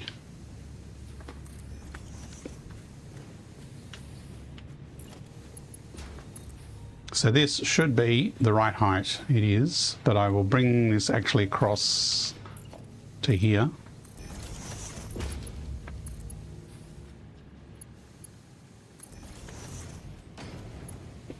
And then into there like that. So just double check. Does this want steel ingots? Yes, it does. Here, have some steel ingots.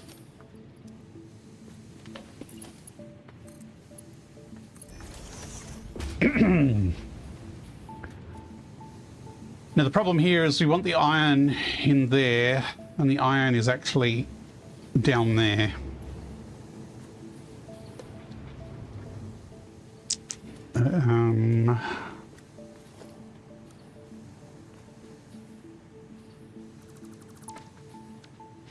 I might bring it down this pole here.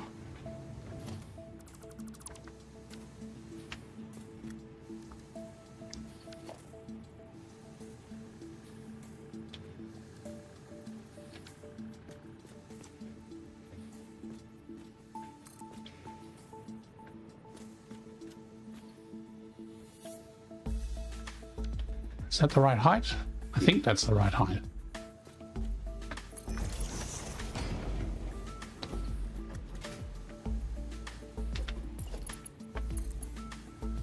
No, in there.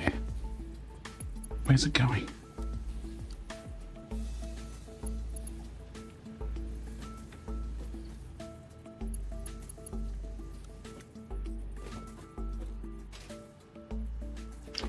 Is this...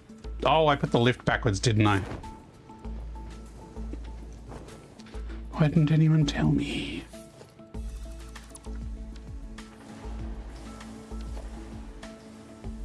Reverse direction. There we go.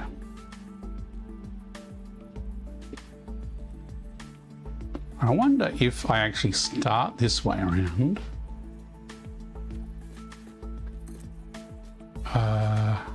Oh, I didn't like it. Didn't like me nudging it.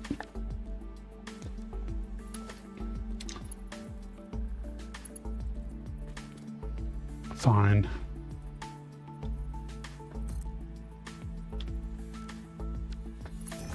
I was just trying to get this lift here to face forward. Okay, we're going to have to get a little creative anyway.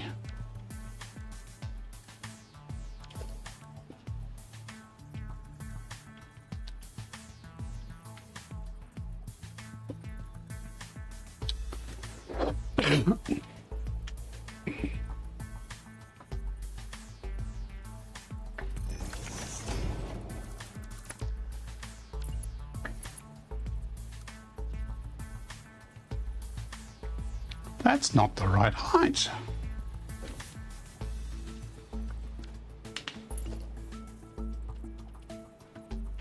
That looks too high though. That's a ½ meter. Ah, it's the dreaded ½ meters. Did I nudge it correctly? Yeah, that's level. Why is that out by ½ meter then? Actually, no. This beam up here that I'm snapping to is out by ½ meter. Everything else is fine.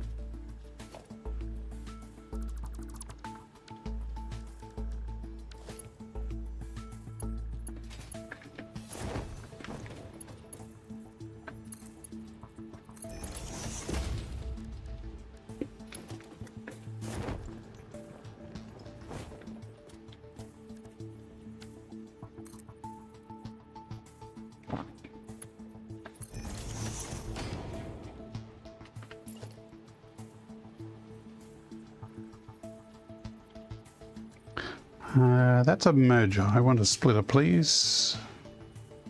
Thank you.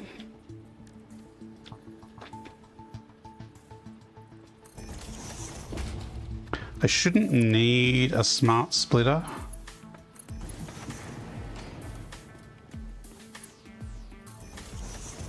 It should be balanced enough that it will feed everything correctly. So that should be it.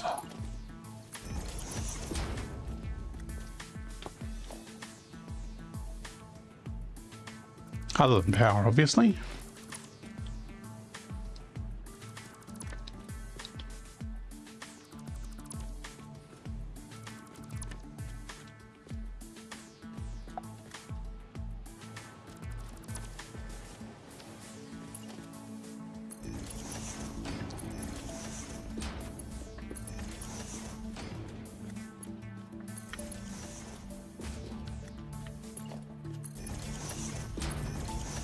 That one I might nudge up.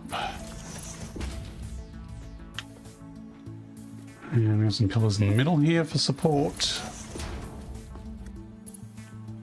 I think that's it.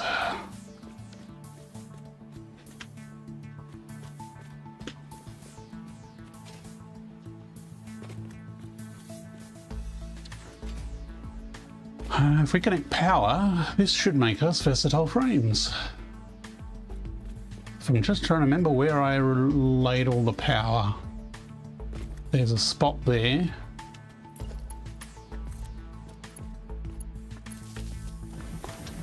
So now the entire factory should burst into life and it should spit out some versatile frames in a bit. We did test this earlier, just in test scenarios, so it should be functioning all correctly. Now I want to do a similar one over this side. Again, we'll probably want to raise it up. So this sunken floor was actually, we'll get rid of that. Actually, this will come out at the level, so maybe we keep the sunken floor.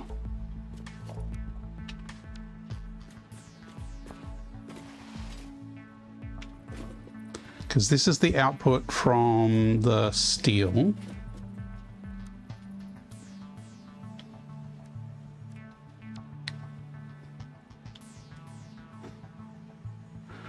I mean, that would be perfectly lined, but it's kind of a problem over there.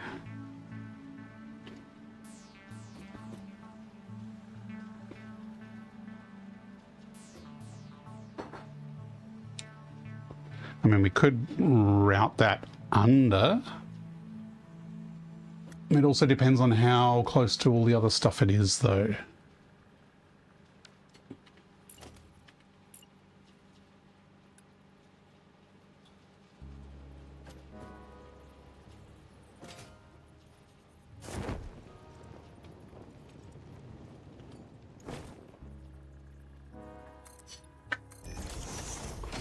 So this is the height that we're bringing the steel out. Actually, we haven't fixed this one fully, so I think I'll just manually fix these. Doesn't take too long.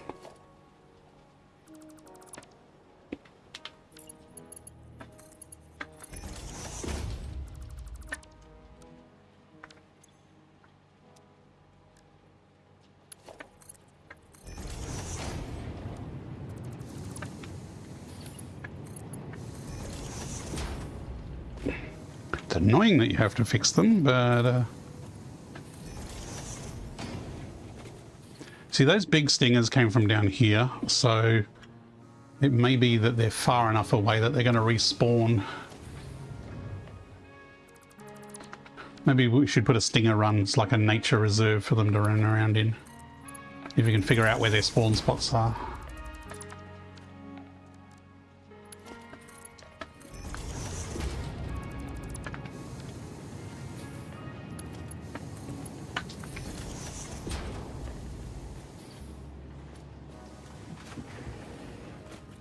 This should be the last one here. It's a bit squeezy down here.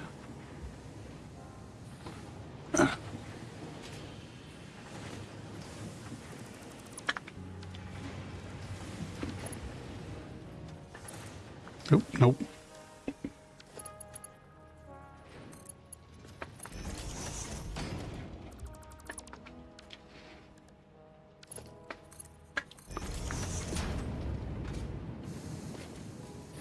And we already fixed that one.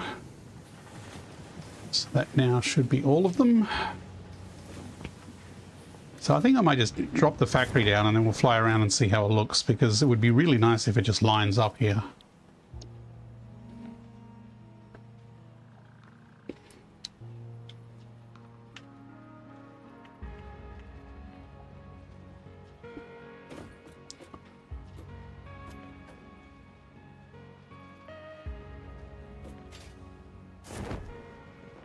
I mean, yes, we'll have to reroute all that.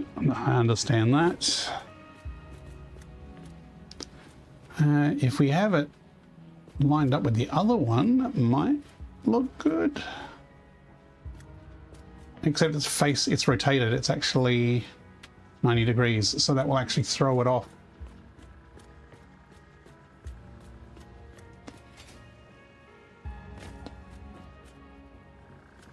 I think it's already throwing it off.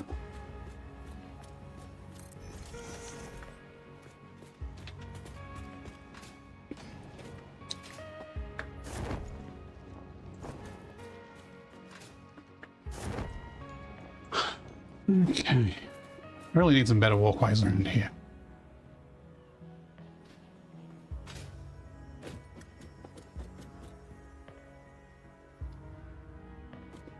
So that's pretty roomy over there. This feels cramped in here. So I'm actually tempted to put this above it.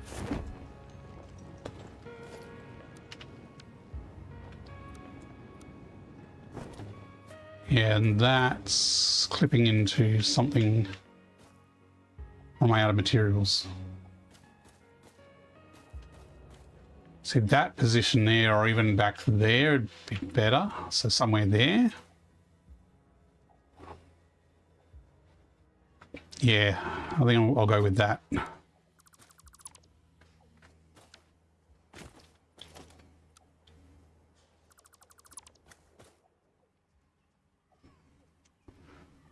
So probably want the entrances facing that way.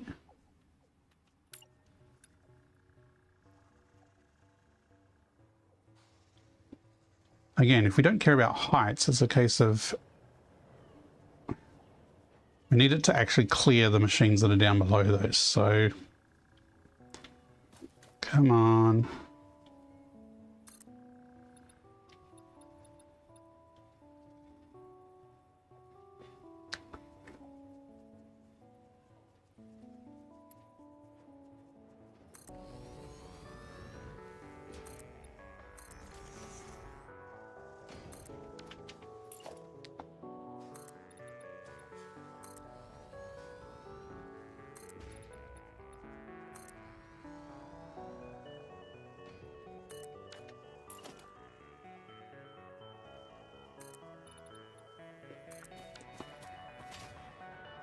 So again, it's about 4x4.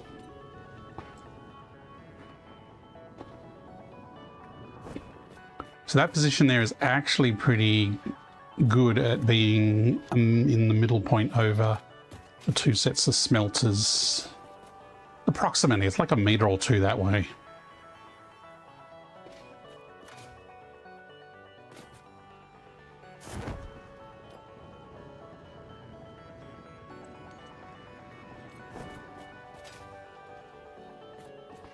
Trying to think how we lined it up here. So this is lined up kind of close to the center there, but this is kind of lined up on the edge. So maybe these smelters should actually move this way a bit so it's a bit more symmetrical.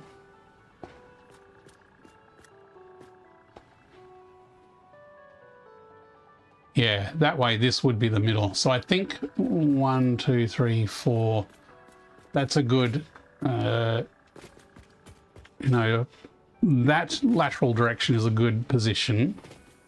It's just where along that do I put it? Let's go back up to our scout tower. There.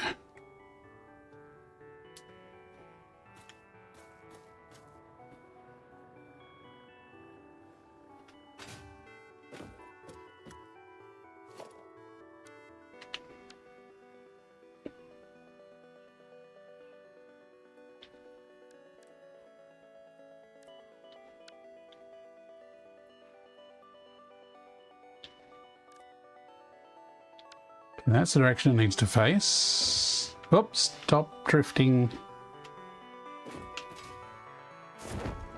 Maybe right there is it.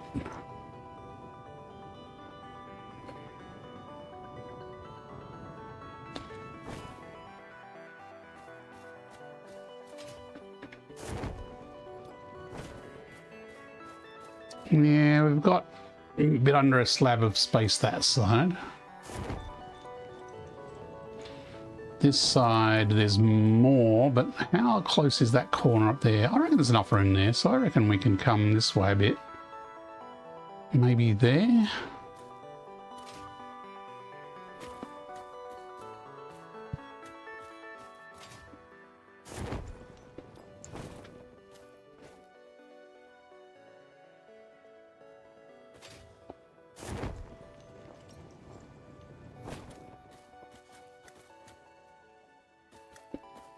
If we put it there, then that will actually line up with that coal line before we could put all our lines there, so there's some symmetry.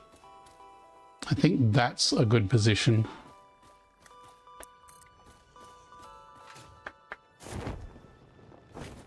And again, if we stick one on top... Ah, look, I've finally ran out of steel beams. Steel beams is the one thing I don't rely on the depot for. I tend to get a whole slew of them. Concrete and steel beams, I stock up on those before I go building. And I've run out.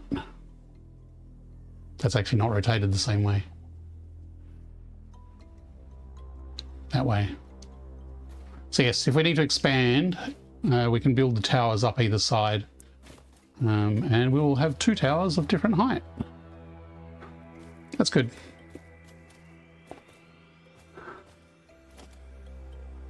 I'm going to leave those in place. Oh, I didn't lower it a meter, did I? Ah. You know what? Probably doesn't matter. Nah, doesn't matter.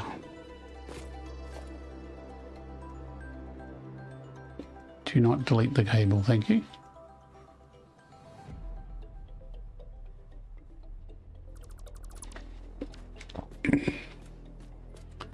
So this has to come up and into there.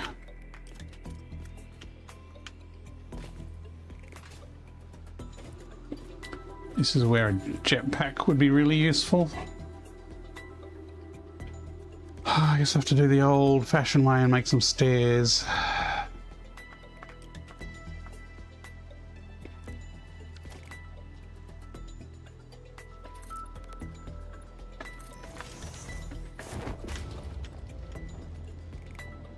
But next text level we get to unlock jetpacks, so we will have jetpacks soon. I just realised where are these supports going to go? Because that's kind of important. Damn it. Actually, that's... it's not terrible. We could do with it coming this way 1 meter though. That one is clear. Oh, excuse me.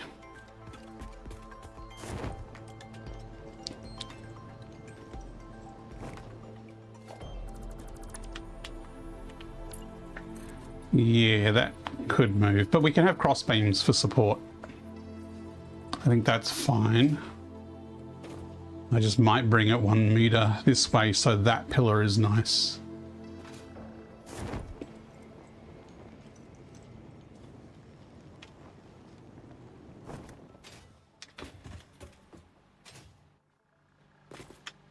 Okay, so for reference, pillar is next to that dot there.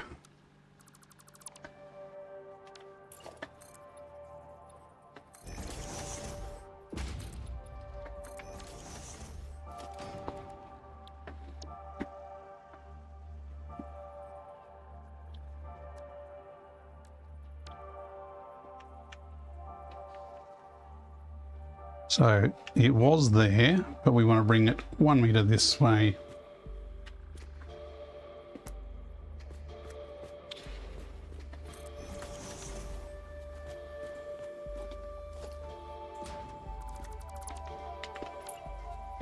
That way that will slot in and not block anything. And then we can run a lift up the side of that, and that will actually look pretty cool, I think. So it actually needs to come in at this height.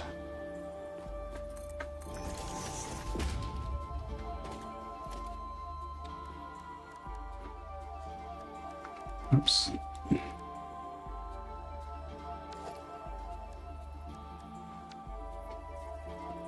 So theoretically, if that lift problem was like that for machines, I wonder if it's the same for splitters. So theoretically, we start the lift from this connection here.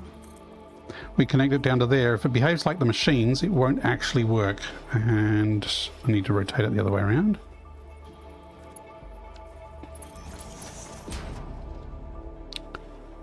And look, it didn't work. It is a replicatable bug for lifts snapping onto things that start from a support.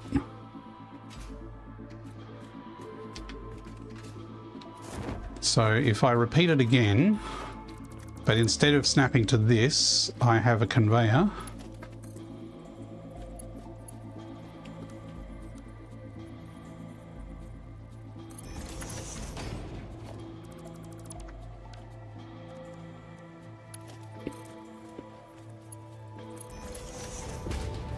That one worked, except now because it's like flush there, we need to delete that and do it from within the lift. So there is definitely a bug when you start lifts connected from a support that doesn't have a conveyor on it. I wonder if that's been logged on the Satisfactory site yet. Okay. Again, we can run iron down this pole. Could run it down this other side though. Log it in, point to timestamp in the stream. Yes, actually, could just make a note of the timestamp, and I will do a what do they call clip? We don't do enough clips on this channel. We should do more. Okay, so we need to face. That's the right way around, but we need a wall attachment first.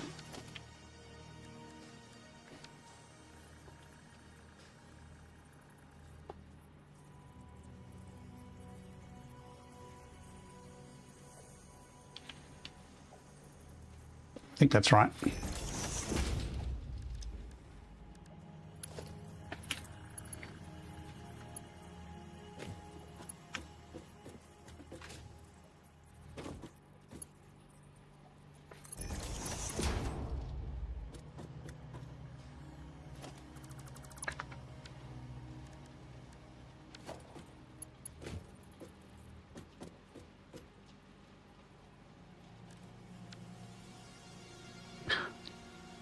Not sure what angle I'm going to bring the iron in yet, but I know it's going to come up that pole, so let's sort that out. Because this is the iron here, so we split this off. This is the merged iron? Yes, this is the merged iron. So let's put a splitter there.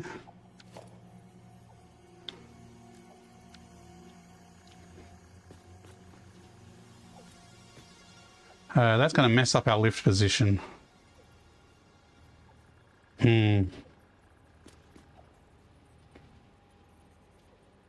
we might be able to do it. If we come from the other side, it might work. Yes, this should still work. Yep, that'll work. Thank you very much, Azurin.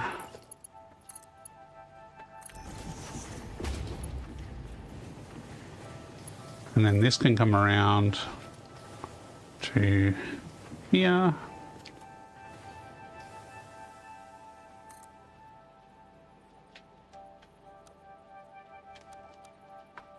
So we need it a meter up. Actually, let's just shove that across.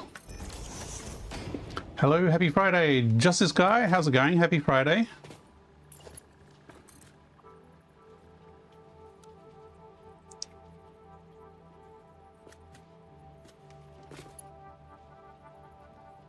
Actually, I'm going to put the lift down first. That way I can snap it in nicely.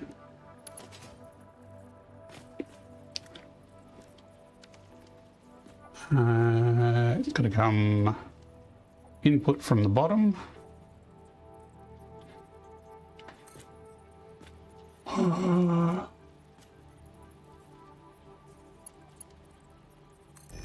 Like that.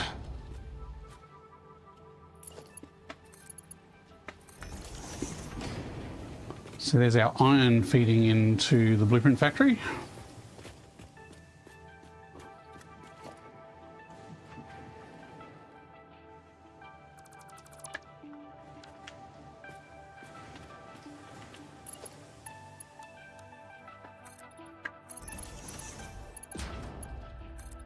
Maybe I should have left those floors in until I actually figured out if the factory was going to work or not. Now power. Power, where was the power? I am looking forward to having the jetpack. Don't get me wrong, the parachute is really useful for what it is. It is, as far as parachutes go, it is OP. But you have a lot more control with a jetpack. For a start, you can go up without needing to cheese any slope surfaces. It's alive! Done. Mission done. We're now making 20 versatile frames a minute. We can all go home now. Except, well, there's no walls. And I think we really need some big beams along there to support it. I keep trying to use big beams and they don't quite click with me.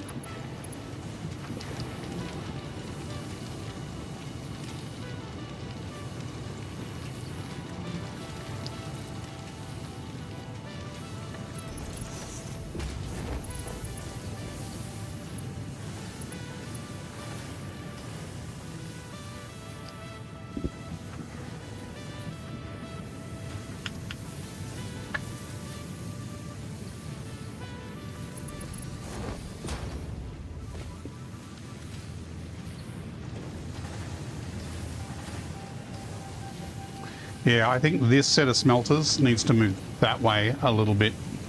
That way we've got some room to put the pillars down. It'll be spaced more equally.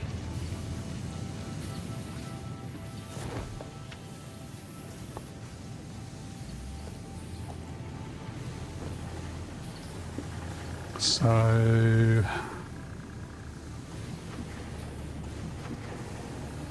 okay, that's the line that's coming from the miner. And this is the merge line, so we're going to have to move. Gee, actually, we'll put them down the middle here. That'll make sense. It's all that effort to getting this splitter working nicely. And we're going to move it.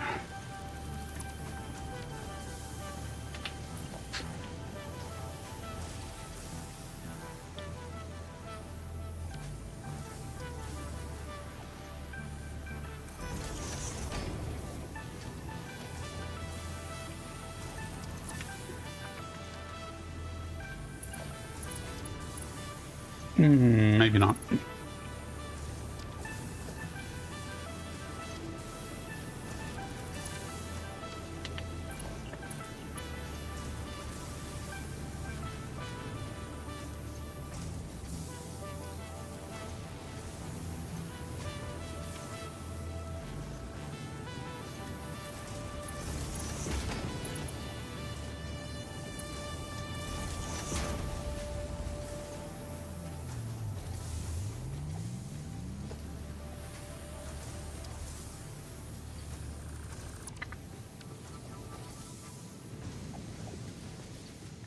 Okay, so we're going to copy that.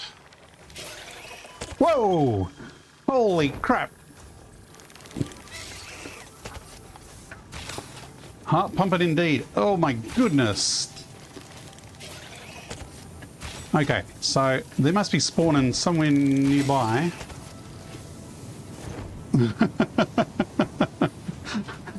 Yeah, clip that! Where the hell is he?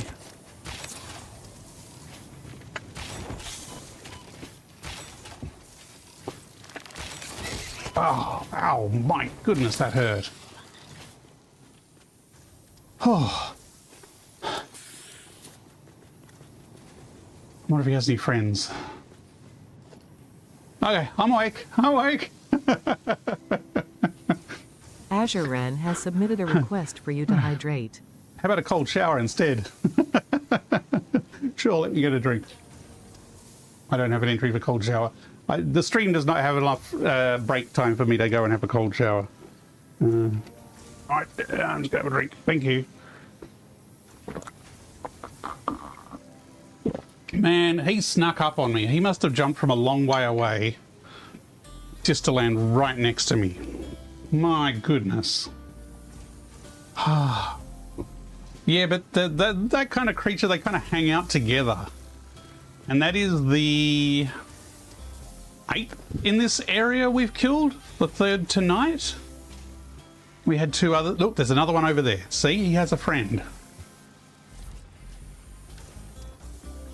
Walls. We got to build walls on this factory.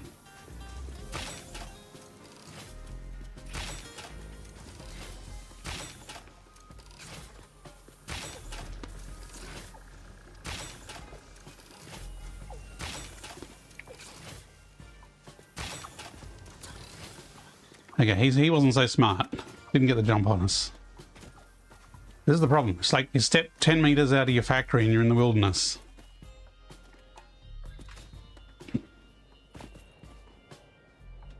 Whew.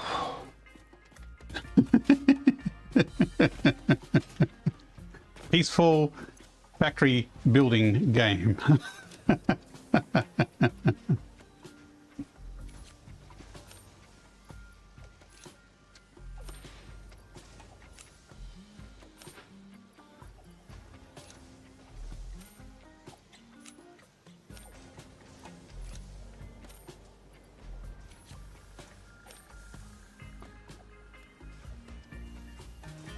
Now, where was I?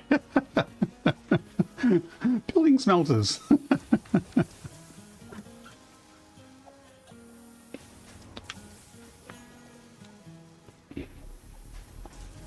That was on the line. It's See, that is now equidistant, and I think that'll be spaced much better.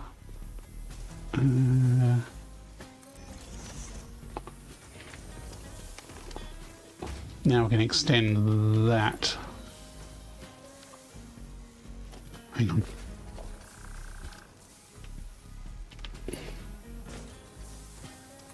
That bird is now scaring me out the corner of my eye, thinking it's not a bird.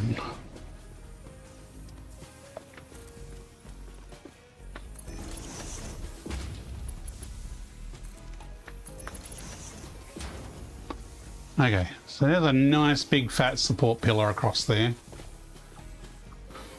Maybe we should do similar on these, but... Whew.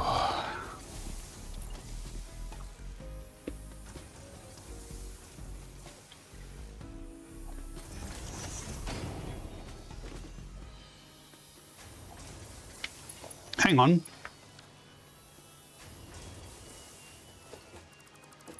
Okay, not quite symmetrical. Now I'm paranoid about things coming up behind me.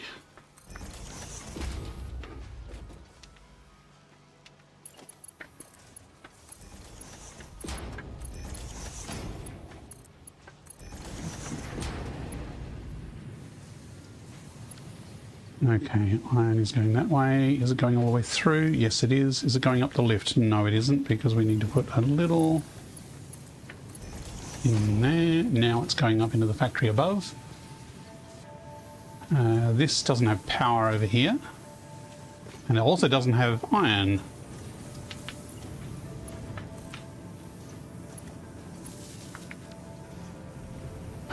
Let's lay the iron a bit more neatly. It's got to come in here.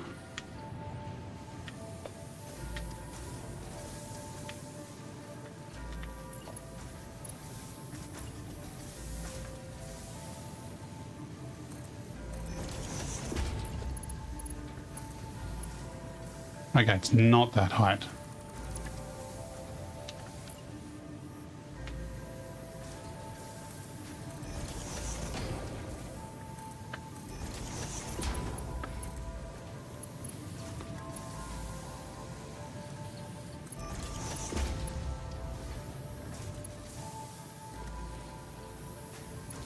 If that is that height, that would actually sit above that coal line.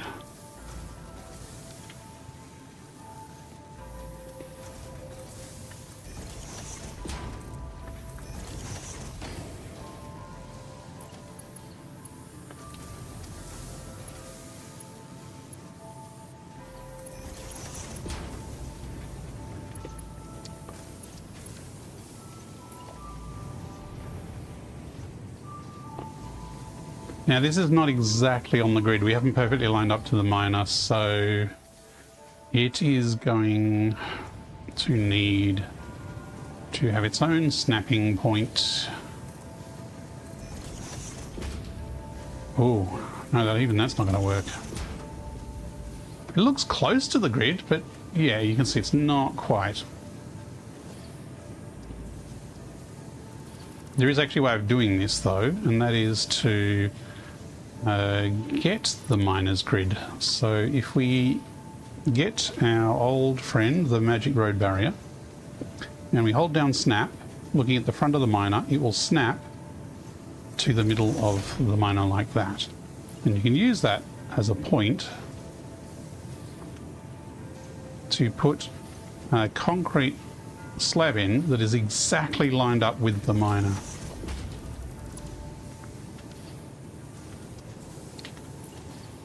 So now if I put this lift there,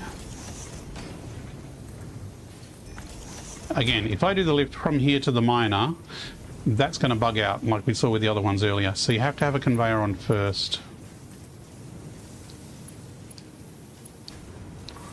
So because we're using straight, even though that's not aligned with the rest of this grid, the straight mode will actually make sure it all lines up nice and neatly. Now hopefully if we snap to that, because there's a conveyor there, it will hopefully work. It does. Okay. Now we can delete that and just put our old one back here. So this here is not aligned to this slab, but it is perfectly aligned with the miner. All hail straight mode. Almost as useful as curved mode. Straight mode has its uses. Okay, this is running. That's running. Now, was there a smelter bug with the blueprint? There was, wasn't there? Yes, we're missing a conveyor here. Whoops. I should fix that in the blueprint before I forget again. Okay, so we have a little cluster there making the iron ingots, a cluster here from that miner making the iron. Iron is going up into our lovely blueprint up above. And so we should line this one up while we're at it. We'll do the same thing as the other one.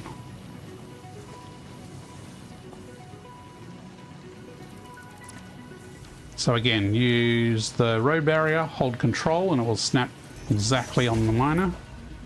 Then you can use that to put a slab on that is aligned with the miner.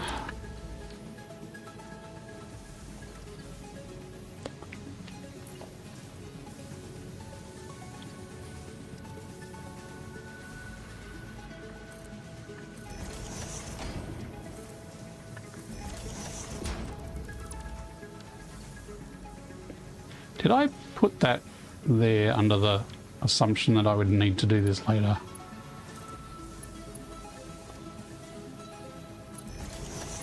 If so, that's some foresight for me.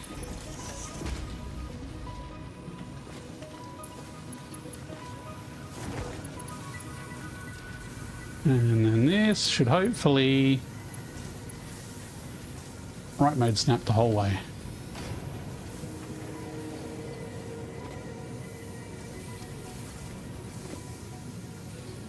Neat. Okay, we just have a floating castle we can't get to now. How are our supports?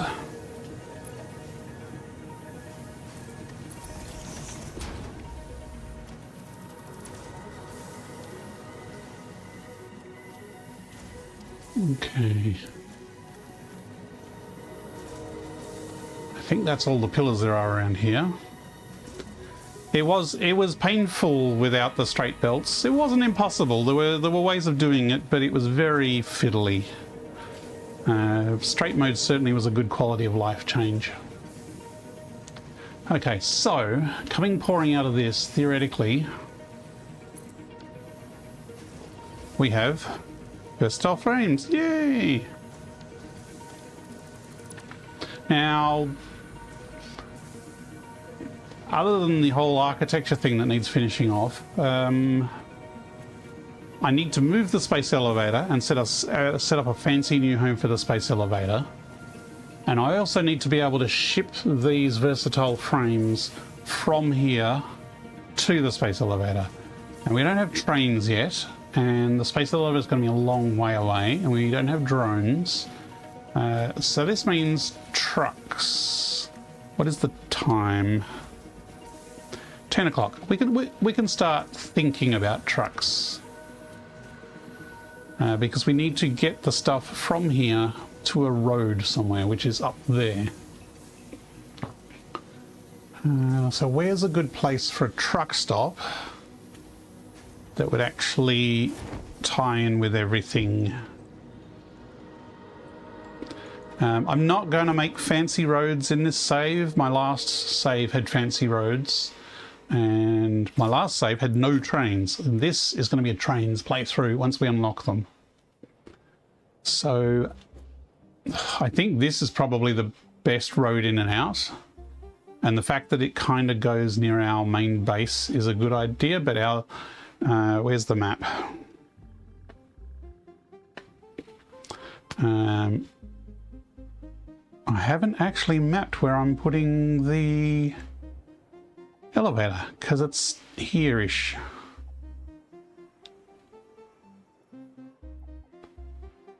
Either way, I think we need to get this here. So we could have a station up there. That doesn't go across.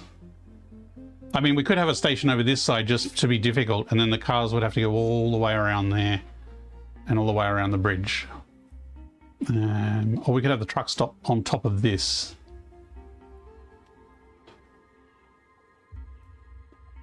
Just remember though that we might double this later.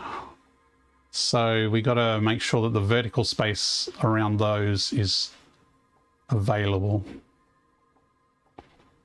I mean, we've already got this lift here. We could adjust this lift to also have the outgoing frames, but this kind of, and then have it go up to there and have a truck stop up there. That would be the easiest. I'm just trying to figure out how I'm going to get back up there. I'm going to have to zip line up there, aren't I?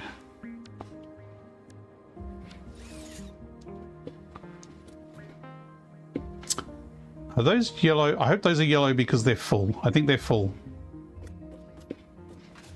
Because this one's been running for a while, so the output of these is probably chockers. Yes, it is.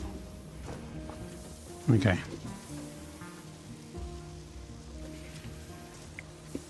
Or we could have trucks with jump pads that throw them across the void. What could go wrong?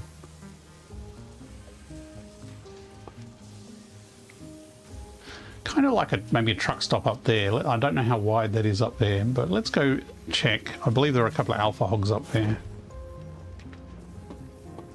That's why I haven't been rushing there yet.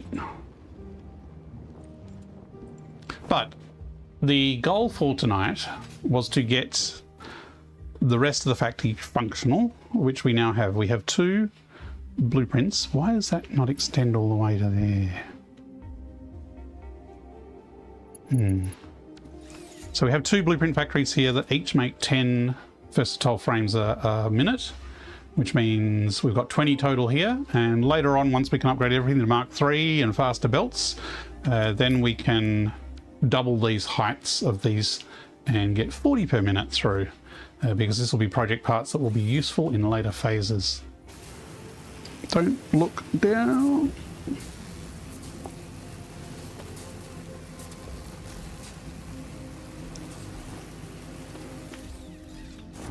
So again, we've got a nice curved corner around there.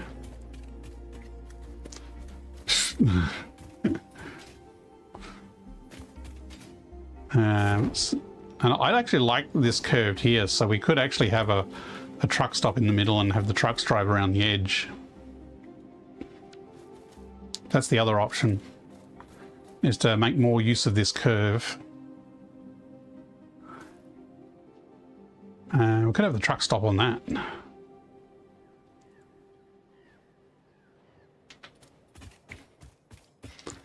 Because that way it's part of this area, where if it's hidden up the back here, you won't really see it. That is kind of a nice spot for a truck stop though, once we clear the locals out.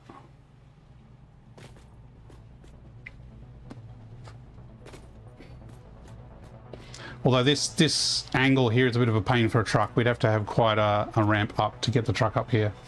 Yeah, I have no idea how it would go for me in VR, but I would feel some kind of way there for sure. Yes. Yeah.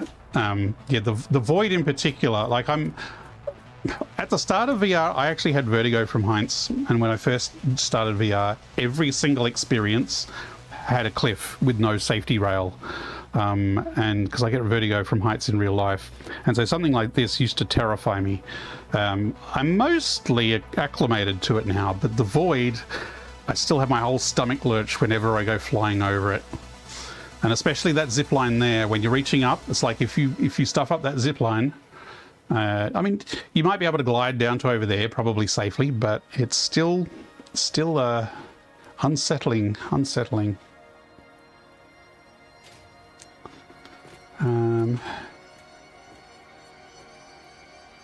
How wide a road do we need for a truck stop?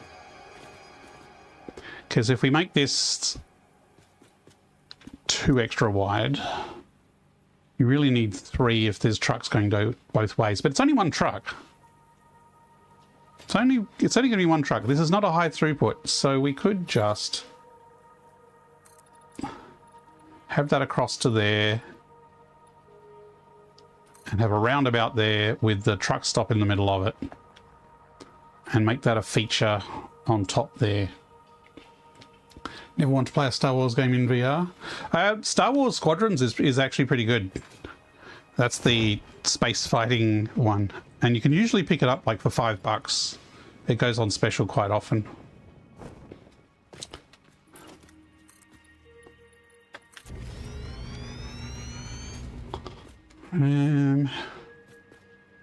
Yeah, because if we have a road here, it's also a nice feature alongside the edge of the void kind of thing. As much as it gives me the heebie-jeebies standing here over it.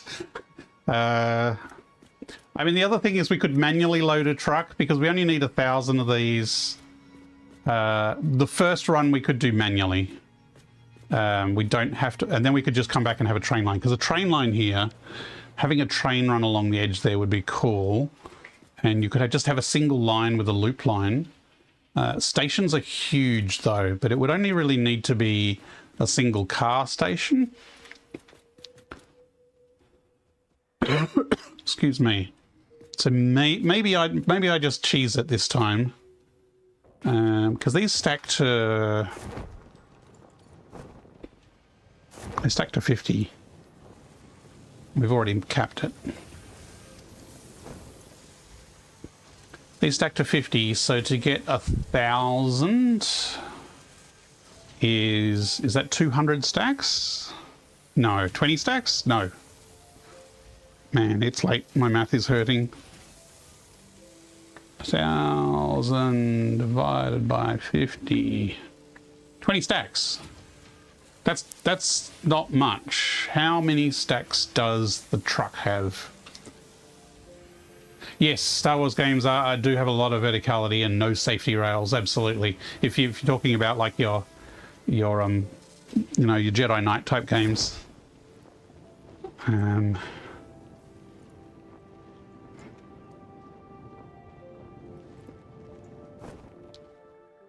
Okay, so it's only 50. Let's build a truck. We've only got the tractors at the moment. Oh, don't mind the gap.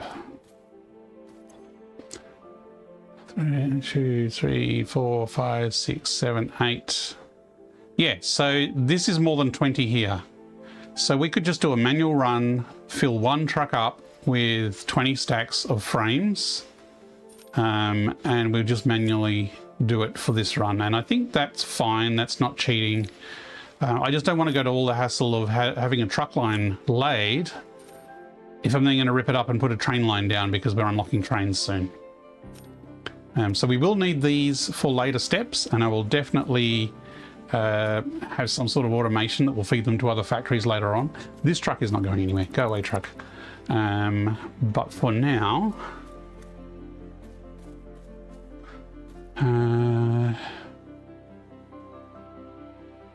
I could start feeding them up to a storage area up here in preparation.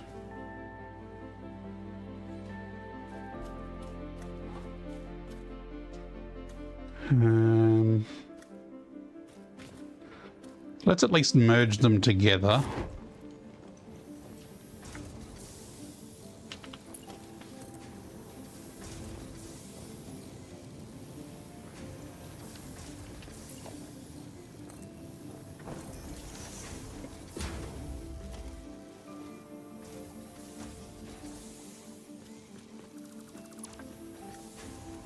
This thin pole here is really trying hard to be a fat pole.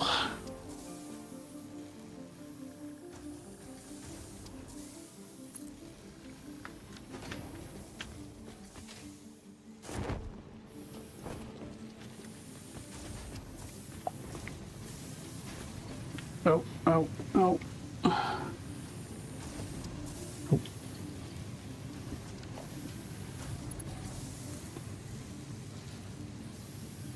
I think this one might... I like it facing forwards so that you can see the products coming down.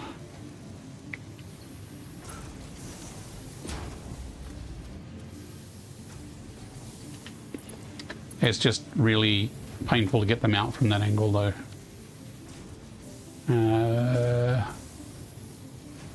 You used to be able to use manholes to get them to line up nicely. I mean, I could still do a manhole at the bottom, actually. Oops.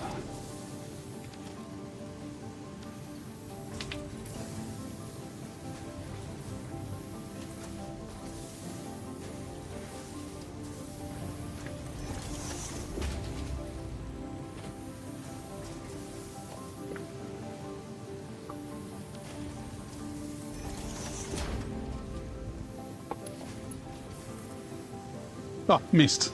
Okay.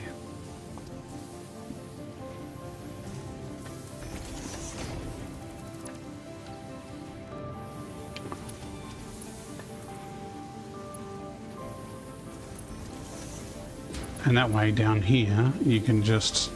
Oh, it's too slow. Too low.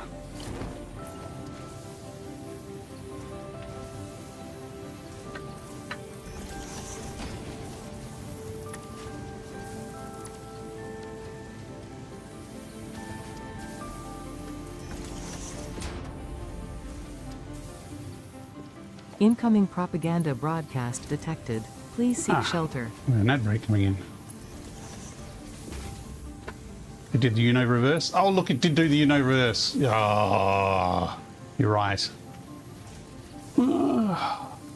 There was a Satisfactory update this week, and it's like, we fixed these bugs. And I was saying, but what about all these other bugs? Please.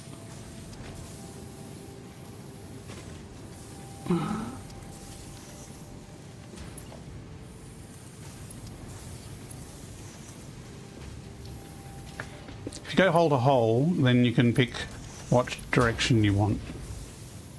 Other than that, you're at the whim of the connecting point.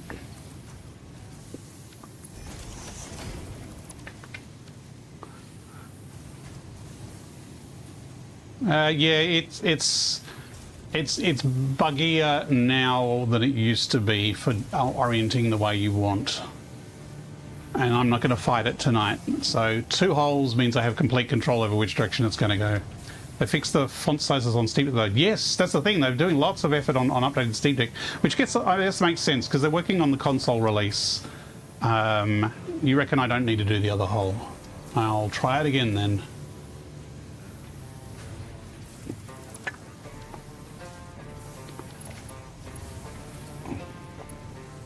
See, if I rotate it that way, and then I build, it flips. And if I start from the bottom here, and I start facing this way, then you pretty much have to rotate it anyway. But yes, you used to be able to go from here down to here, rotate, that's the angle I want, and when you build it, it used to stay there. Use the wrong hologram on purpose.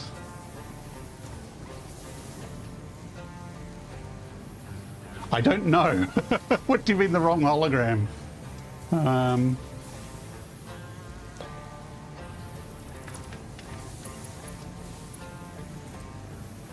Or do you mean I rotate it like that and it'll rotate it back again?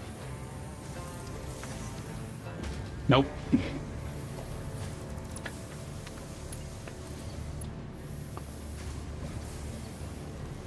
Yeah, it didn't work though. I put it wrong and it didn't flip it back. Yeah, it changes it back to match the angle of where it's connecting from. Yeah, when did you last try it? Because it's been frustratingly broken for a while. And I wrestled with it and then I just give up and put a second hole in.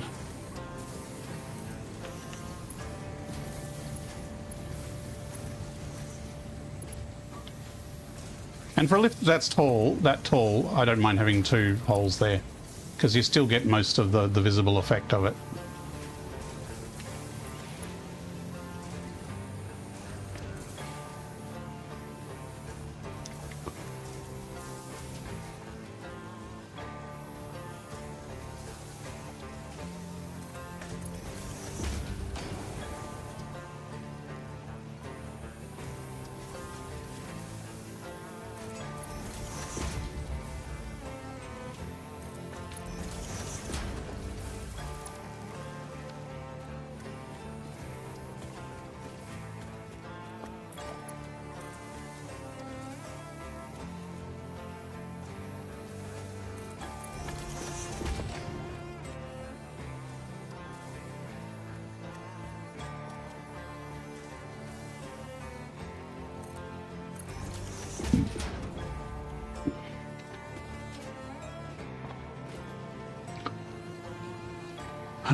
Actually, where'd that ad break go? Did I miss the ad break? Nope, it starts in 45 seconds. Okay, there's an ad break coming up. We're going to take a quick stretch and have a drink while the ad break is running. And I will see you back in about 3 minutes.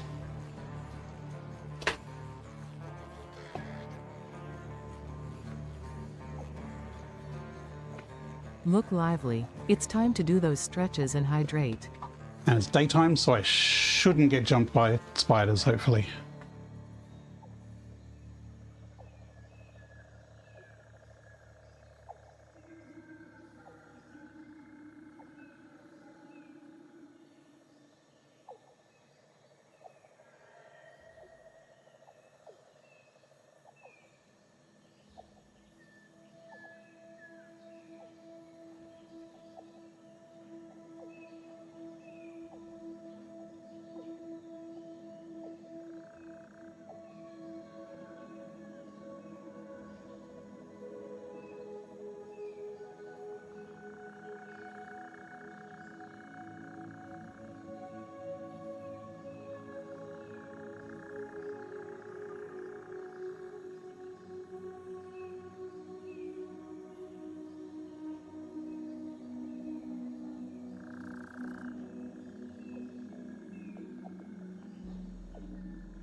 Okay, and we're back. Just this guy says, did they announce when 1.2 is out? They teased like a month ago, but there's been minor releases since. So what I heard is that 1.2 will not be this year. They've said that straight. 1.2 will be sometime in next year. I think they're focusing on, like, they just had the console release, and I get the impression there were some updates in the console release that aren't in the PC version yet. So I think they might be migrating some of those back and working on the Steam Deck certification first. And then, you know, 1.2 will come next year. They've also got Fixmas coming up, so Fixmas probably starts very soon. Because I'm pretty sure, actually it would have to, because Fixmas has an advent calendar where you open it every day of December, and it is nearly December. So probably Fixmas is already in the current release, and it'll pop into existence on December 1st. Oh, excuse me. So that's what I know of. There was actually some new features in the console release that they teased aren't in the PC release yet either, which was interesting. Now,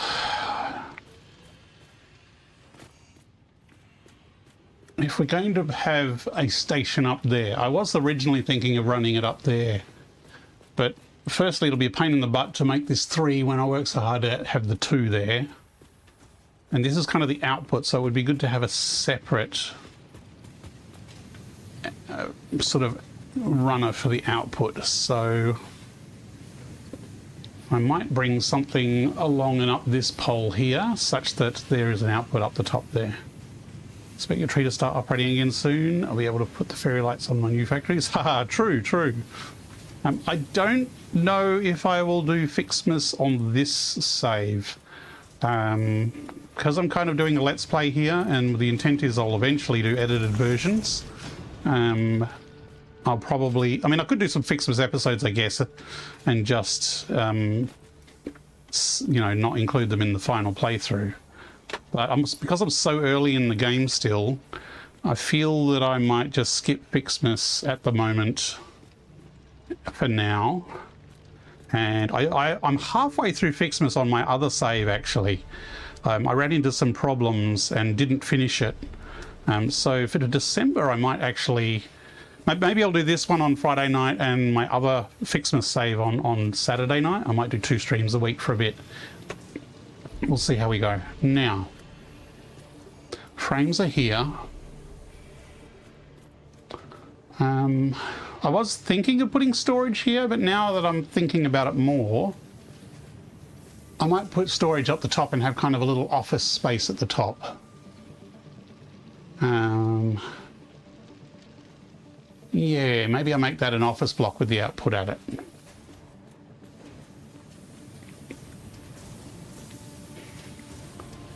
And it would make sense, now that I've gone to all that hard work, rather than running this at ground level here, it would make sense to actually have it come out on a higher level here and then go upwards. And this is at a different angle and to this, so I might make this top platform line up with this bottom here.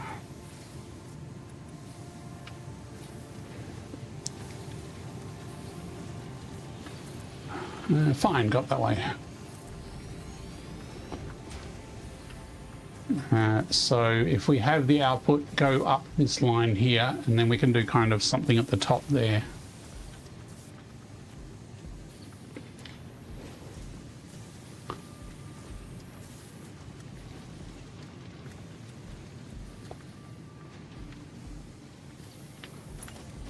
So maybe we have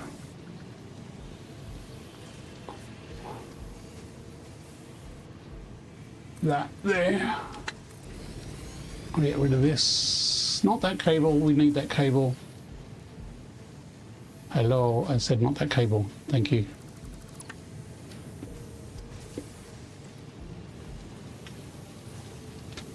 So that height-wise,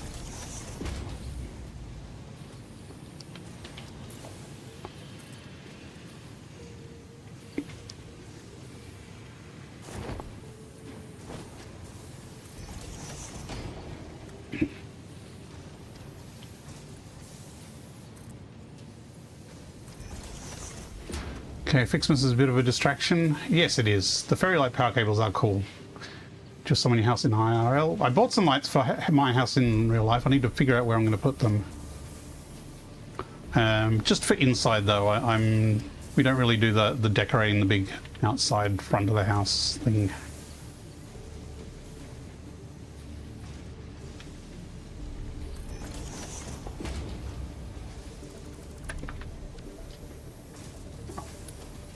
This little lift here is getting shorter and shorter.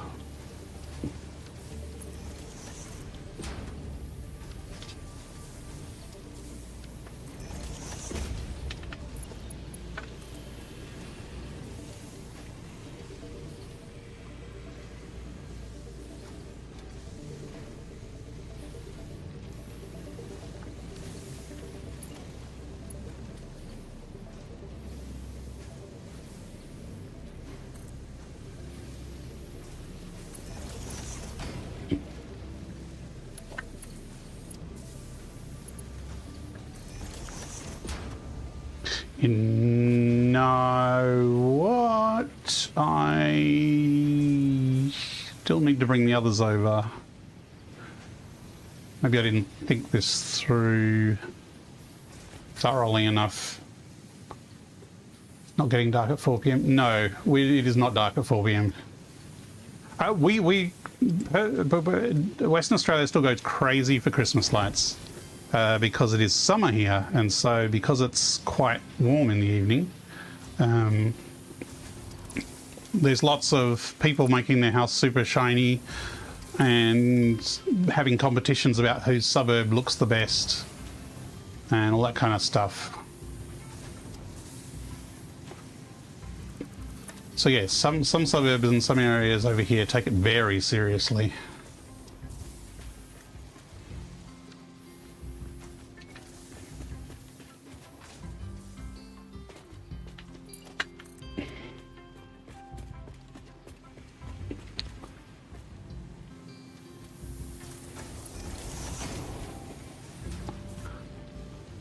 So I need to merge the two outputs together.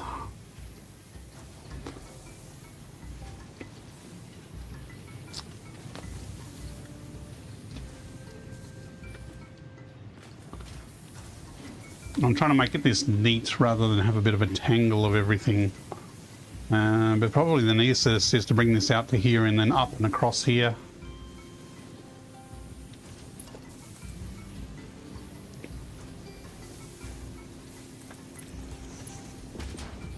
If we put a merger like smack here,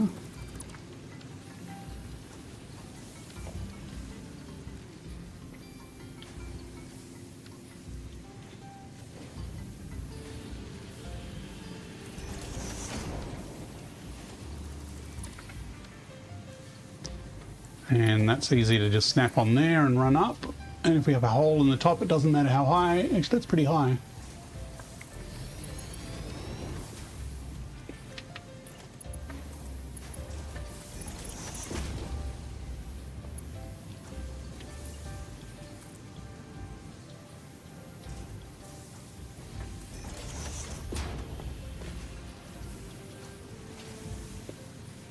For straight mode, that is not very straight.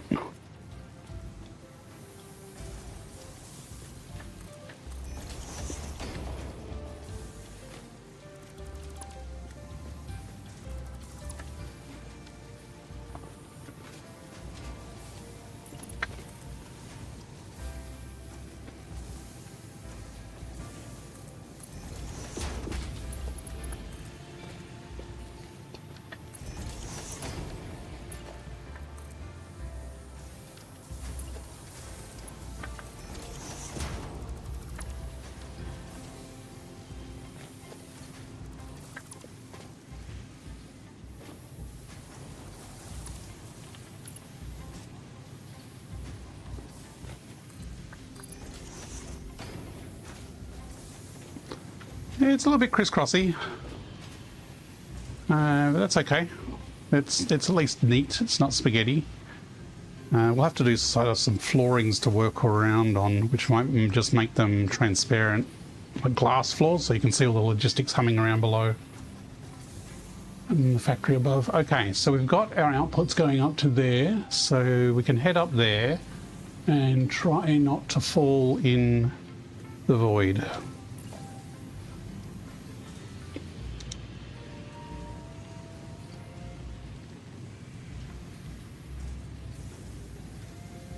Putting something up there as kind of a reference for the angles and positions up there.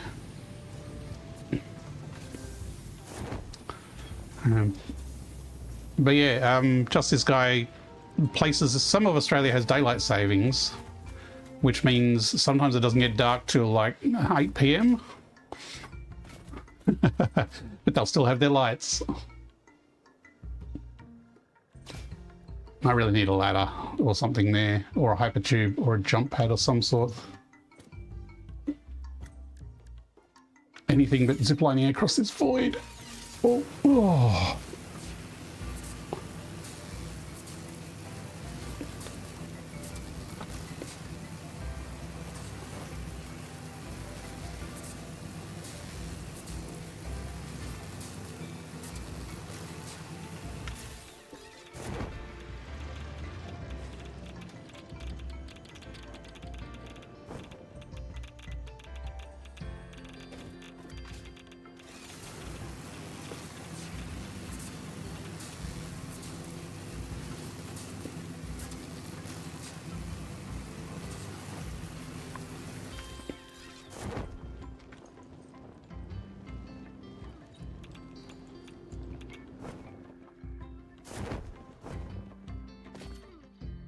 8 p.m. Daylight saving in the UK means it's light until 10 p.m. I think you have longer days in summer there. You're a little bit further north than we are south, perhaps.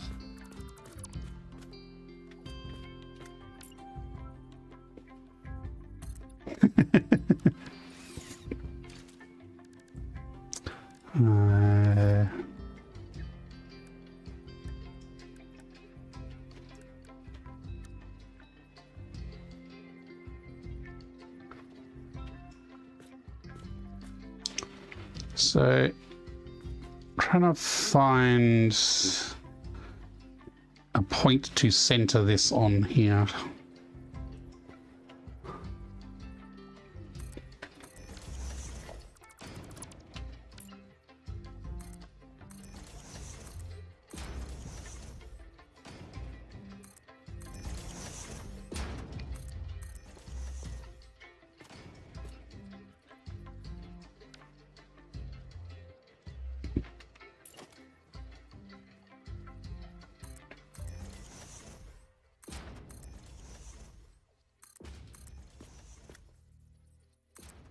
I don't think we'll make the train station here. I think this will be sort of an office. We could just have an in and out train station sort of there or in the middle here. But I think we'll just make this. And now that I've done this, I want to move it by half a slab. 52 degrees north.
I think we can get that to fit.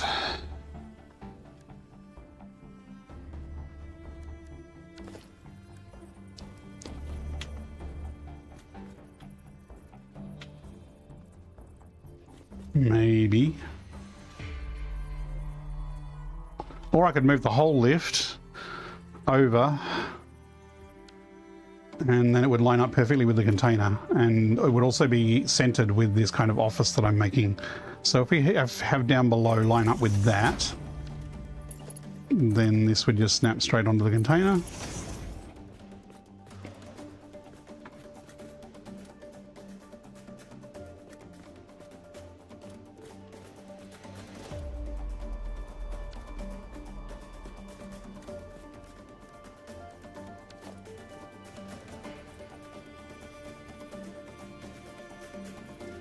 Use our road barrier, we can get a 45-degree angle here.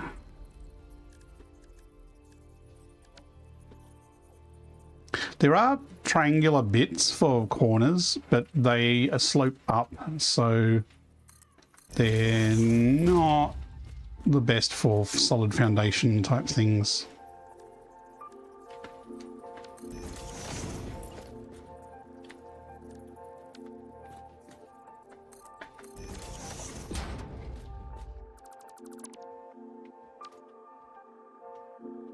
But that'll give you a reasonable diagonal. I mean, it's definitely 45 degrees. The sides here are not equidistant though.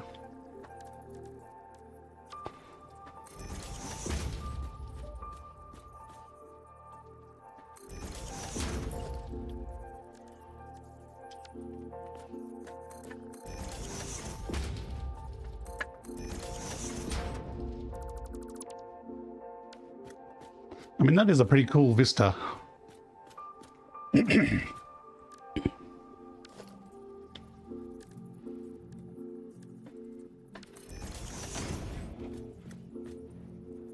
Oops, missed.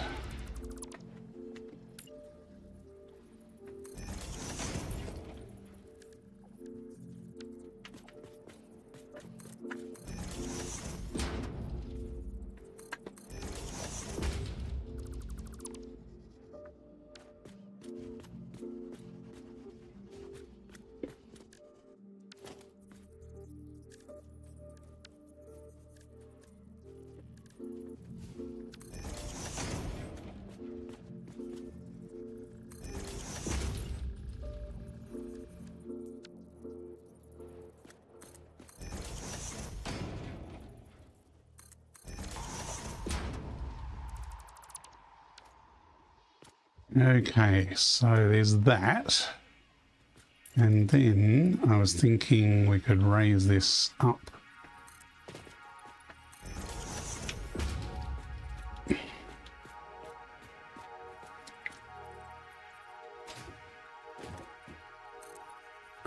So you have kind of a maintenance floor or logistics. And then this is the actual floor that you can stand on.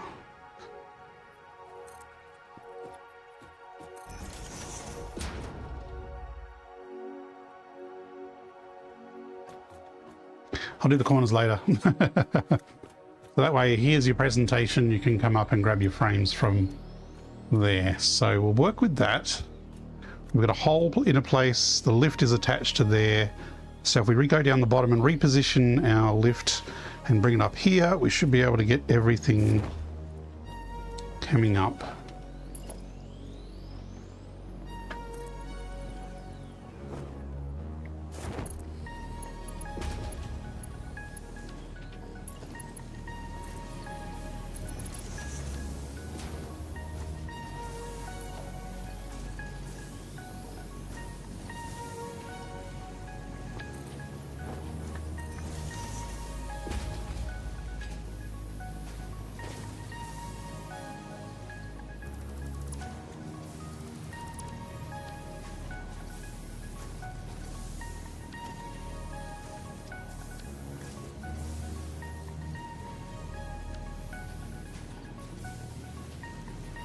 Make sure it's actually lined up with the pole. Yes, it is.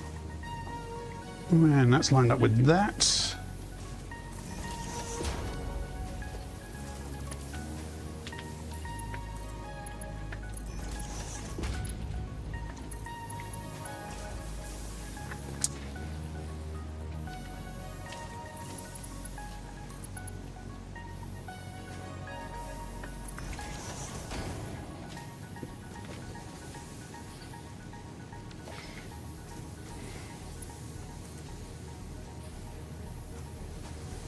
All the way up. Don't delete the power cable. But now I need to go back up there because I've probably got a whole pile of these in my inventory. Some. Yes, okay, a whole pile. That's like a quarter of what we need to finish the space elevator, I think. There's the problem, I'm only making like 20 a minute. And it's going to be well done before I even get time to move the space elevator, load up a truck and drive it over there.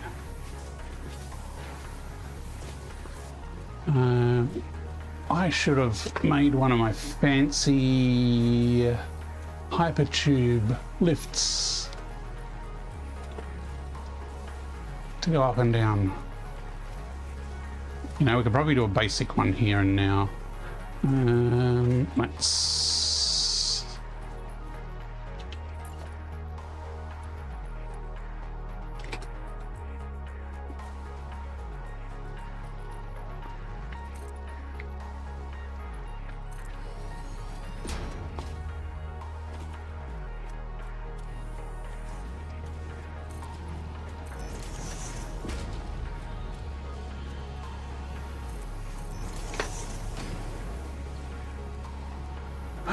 do I have hypertubes on here? I do have hypertubes on here. I'll just do a normal horizontal one for now. Wow, I'm running, how many iron plates? Okay, I got the depot's full of iron plates. I thought I was running out, but no, only running out local ones. Yes. This has got a straight mode?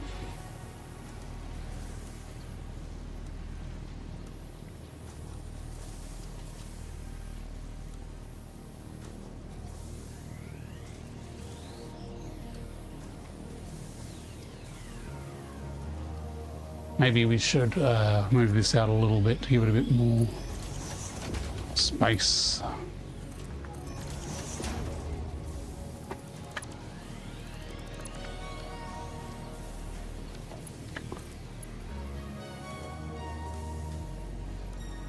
Really wants a lot of space, doesn't it? Even curve doesn't like this. How about horizontal or vertical the other way? Been a long time since I made hypertubes. Okay, he wants it further forward. And this is why I normally build vertical ones. Don't have any of these pesky corners. Probably best to set up the delivery to the next phase factory, wherever that is, both phase 2 and 3. Yes, exactly. Yes, this is all prepared for phase 3 as well. But phase 2, I can load up a truck and just chuck stuff in. And then we'll unlock trains then, such that phase 3 will have an automated train delivery. But my space elevator is way back in the starting zone. I haven't moved it since then. So I do need to... I have a plan to move it to a picturesque place and make it all fancy, which unfortunately that all takes time.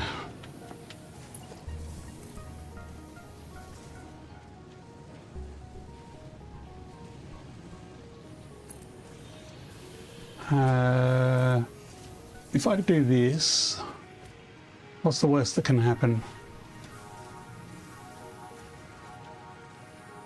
I'm just trying to get up there without careening off into space. It's not like I have a cannon or anything though, so... Come on, let's like snap right there. There. No, not there! Wow, this is really painful.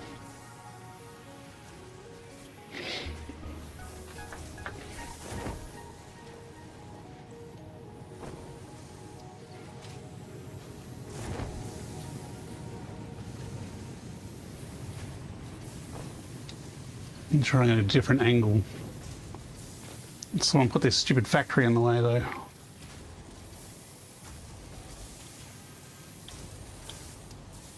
Why does it keep turning around when I lock it?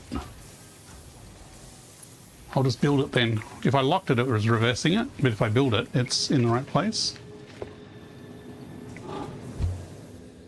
This is temporary. This tube is not... not going to be a permanent. I mean, I might make it. I'm going to make a proper nice hypertube lift up here for later. But for right now, that was just to get me up here.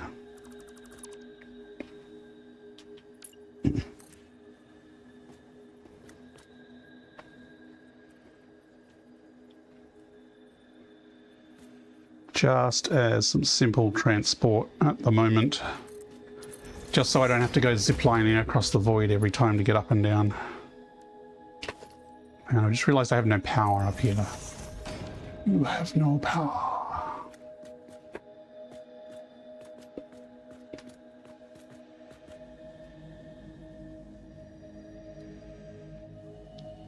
It was from Lord of the Rings.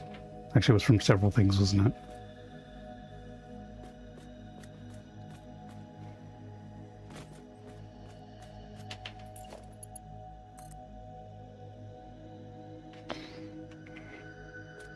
Actually, why don't I just snap it there? Quick and dirty. Okay.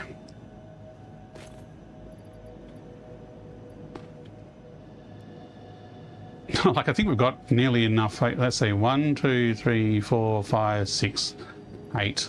Yeah, so we need to about there, so we're more than half done for the amount we need for the next elevator. So long-term plan, we'll build a train, but short-term plan is we will load up a truck and hand deliver them, but I'm going to move the elevator first. Okay, so I think that's all I'm going to do for this factory here tonight. It is functional. It is nowhere near finished, and I might spend several more sessions sprucing it up and putting anti-stinger walls around it, and maybe some fancy walkways and stuff, and blowing up flowers. But we've achieved the functional goal. So we're using 3 blueprints here. We are using one blueprint, which is a set of 4 smelters, which is smelting our raw iron into iron ingots. We have another blueprint with 4 foundries. One of them's overclocked, so it's effectively 4.5 foundries. That's taking the iron and combined with coal is making steel. You can see coming out of there. And the third blueprint is this factory I'm standing on here, which takes the iron and the steel and makes versatile frameworks. We've got 2 assemblers here, so it's 10 per minute for each little factory, and we have 2 of them, so we're making 20 per minute. And it's set up to be scalable so that once we get Mark III miners and things, we can chuck another blueprint on top and double the output, or possibly triple it, depending on how we go. But these are impure nodes, so they're not the best nodes for sources. So I think I'm going to leave this area for tonight.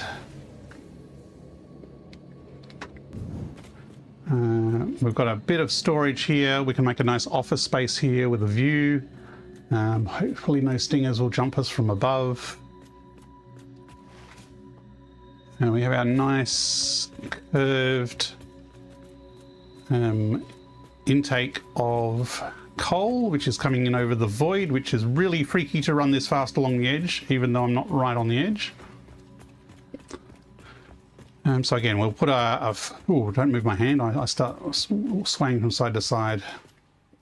We can do like a frame here, but I think it would be cool to have the train line kind of run along here into a station. I don't know where I'm going to fit the station, but it doesn't need to be a very big station. So maybe the station can just hover down there or something.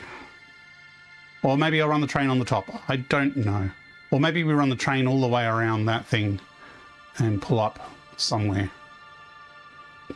Either way, this void is terrifying in VR, but it's also a really cool feature spot. Hey, there's a doggo there. Hey, doggo. I think he's radiation proof. Come on, doggo.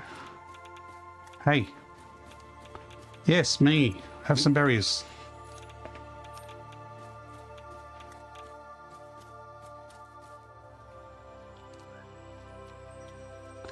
Now we need to do is get him home. Yay, good doggo.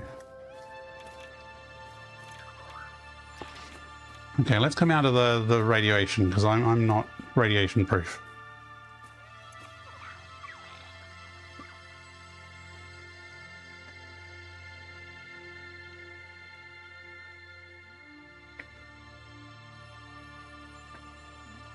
Snowy! Did you have another name you wanted it named? It's Snowy. Isn't Snowy the dog's name in Tintin? He goes, bark, bark. And that's a reference that not many people here will get, I don't think. I just need to get him home through all the terrors of this world. Where'd he go? He better not have died already. Come on, boy.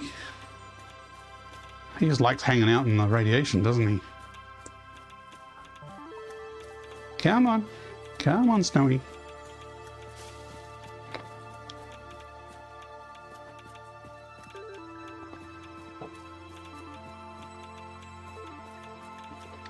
I still need to get all the way home. It's quite a trek on foot, but it's been a long time since we've had a new doggo companion, and I was hoping to get some more.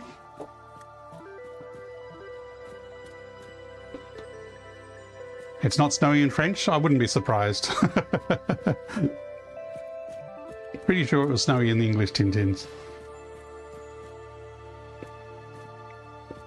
So it was either that or I could name him Skippy after Skippy the bush kangaroo.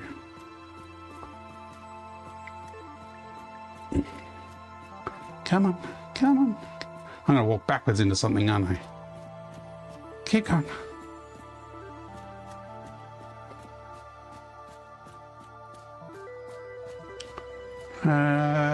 Alpha. Oh.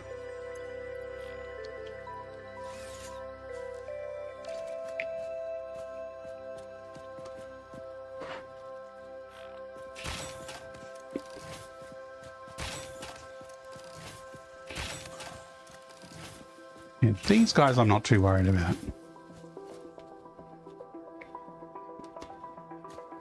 Tinder's dog was called Snowy in English and Milou in French. That actually sounds familiar. I think I've heard that before.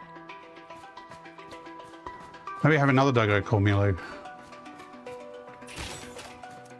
Don't know why I'm just stirring up the bees. I could just ignore them. Oh, crap. That's not bees.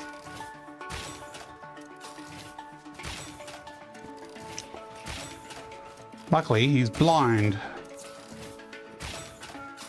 Less blind.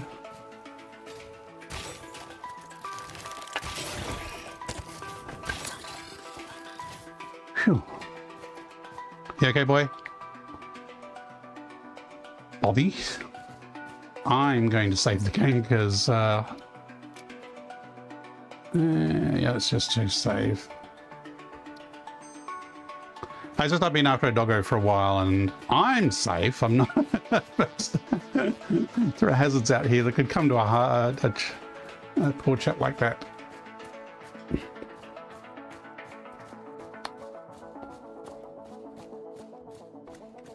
I think this is a long... I'm going to have to go all the way down and around. And he's still with me.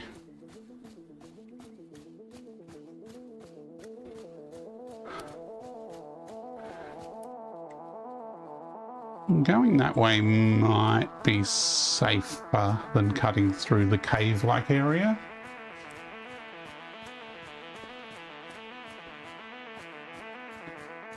Yes, I know there's a mod you can pick up doggos. I'm trying to be mod-free in this to give... If someone just installed just the VR mod, this is what they would do. And if I'm going to be giving building tips, I'd rather be giving building tips without mods. Plus, I like I haven't actually finished the game, despite having 2,500 hours in the game. I finished it before 1.0, so I have actually finished phase 4 the old hardcore way. Oh crap, this might hurt our little friend. There's a Mercersphere up there, Snowy.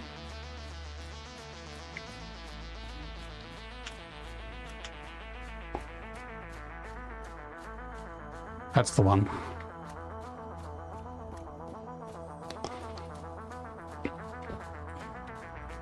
I know Dippy has used the picking up doggos mod, which I have no problem with other people using mods. It is your game, you play your way. Dippy also has a lot of doggos.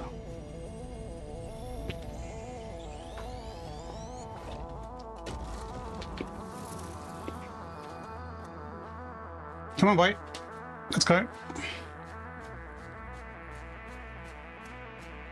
We're still pretty close to cave territory here.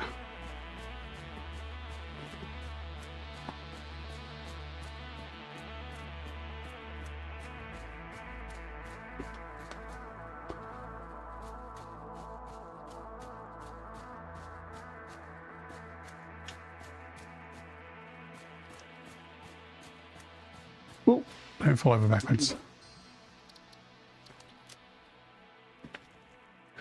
Tip not shown here in VR is if you select a file name and then you press the A button, just the same thing as a double click, and it will save over that same save game name.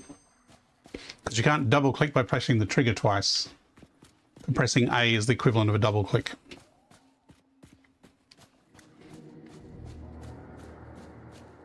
Took me ages to figure that out, that it worked in the save menu.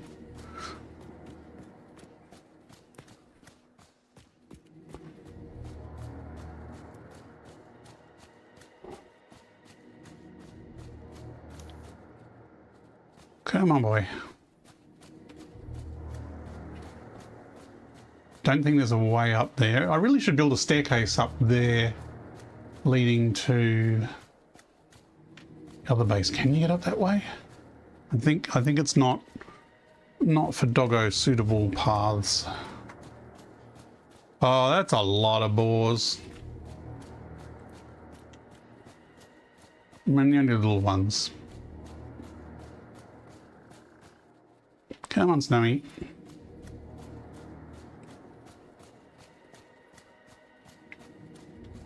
Come on, boy. Come on. Got some friends here to play with in the water park.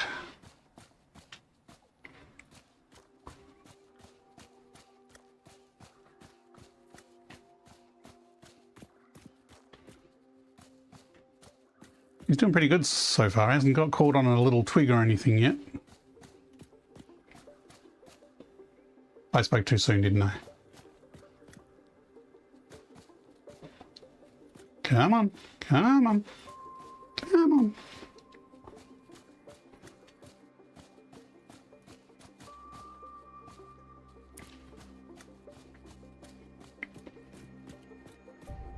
Almost home.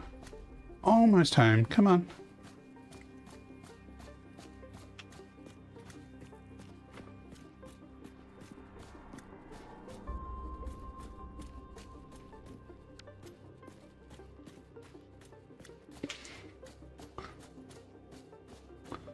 That spitter isn't here, that's normally here. Maybe we scared him off. Actually, he's probably on the next slope up. Yeah, there's another slope up. He's usually that way. Yep, you're still following?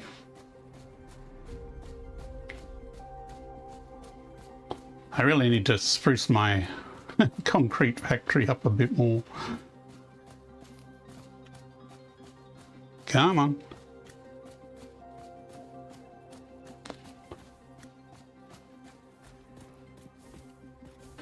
To the pool party, yes. Doggo's journey home.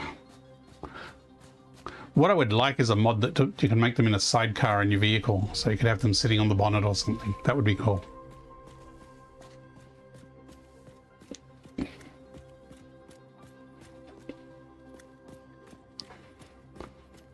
Certainly transporting them by vehicle would be a little less tedious.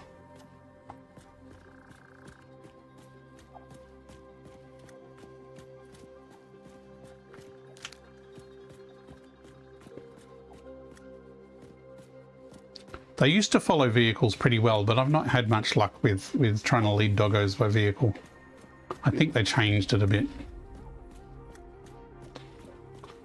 Okay. Come on, don't get stuck there. Come on.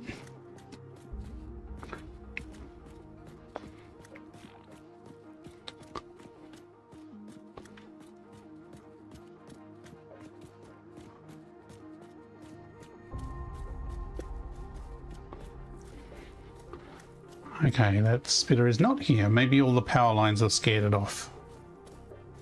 It's been a long time since I've come up this way on foot.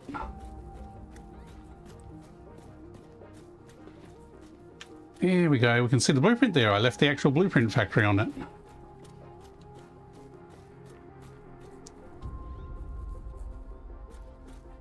Ah, yes, that smelter blueprint needs a repair. Yes. Thank you, Azurin. Oh, how am I going to get you in without them escaping? Tell you what, I'll jump over the fence first. Can you get up that? Yes, you can. Come on in.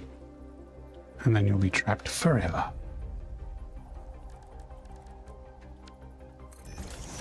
Hey, here, you got your pool party. So, it's Snowy, Scratch, Timmy. Where's George? George is over there.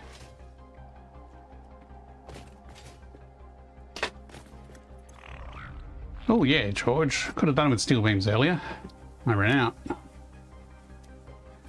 Cool, we have 4 doggos now. Right, so almost finished, but there's a little voice in my head has suggested. So this is the kind of hypertube elevator I was going to make. I really need to make this like a neat blueprint rather than just a prototype. I'm going to fix the smelter blueprint before I forget. Oh, take.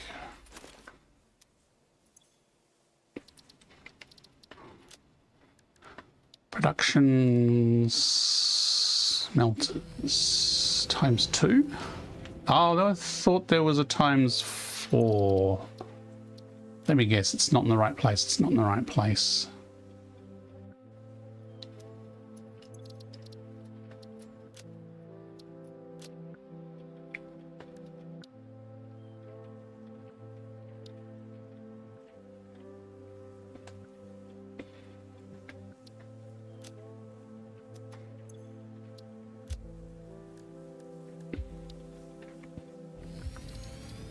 Okay, so there was a little boo-boo on this blueprint.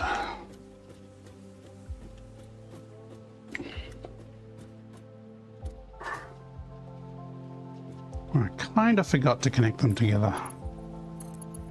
But I connected them together down the bottom. So the bottom ones are connected. It was just the top ones I hadn't connected. Whoops. And save. Cool.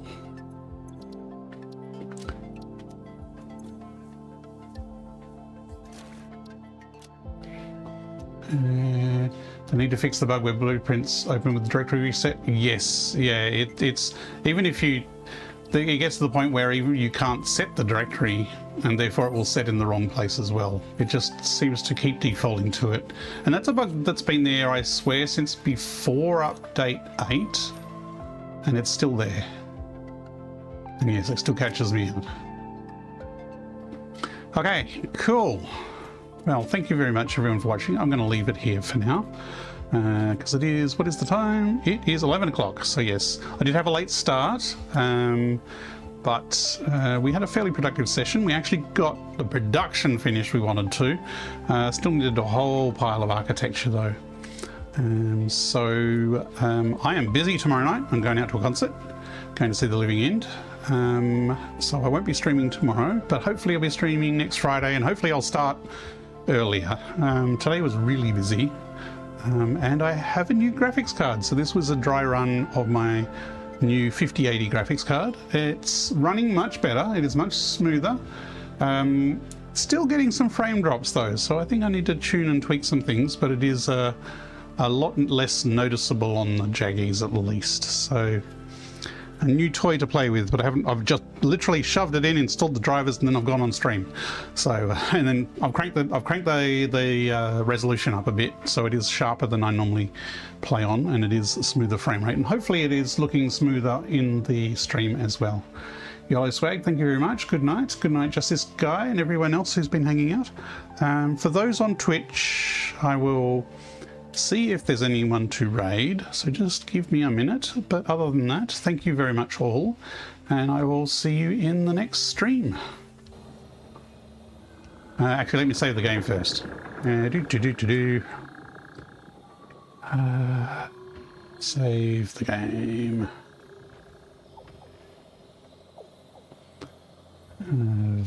Well, they call Versatile Frameworks is what we built.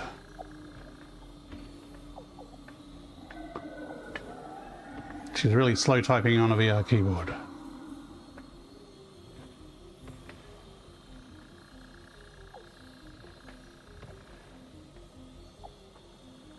Session 2 for Versatile Frames Factory. It seems I usually can build the functional factory in 2 sessions, and then I spend several trying to finish the architecture. Okay, let me take my headset off and see if there's someone to raid to. Oh.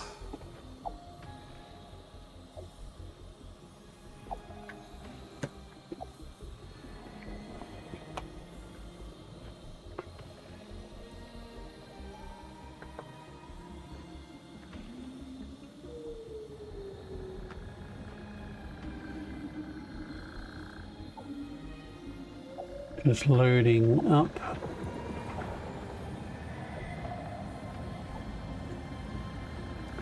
Hit the raid button. Is there anyone I'm following doing Satisfactory? No. Okay, who else am I following?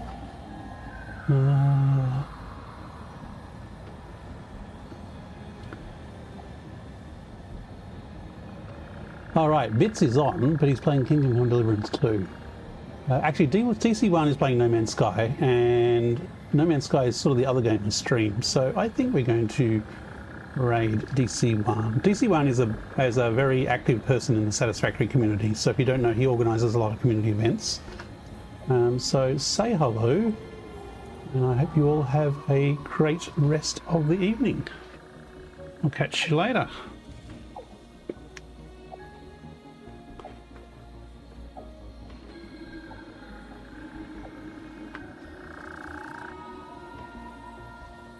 I need to hurriedly switch to my other computer.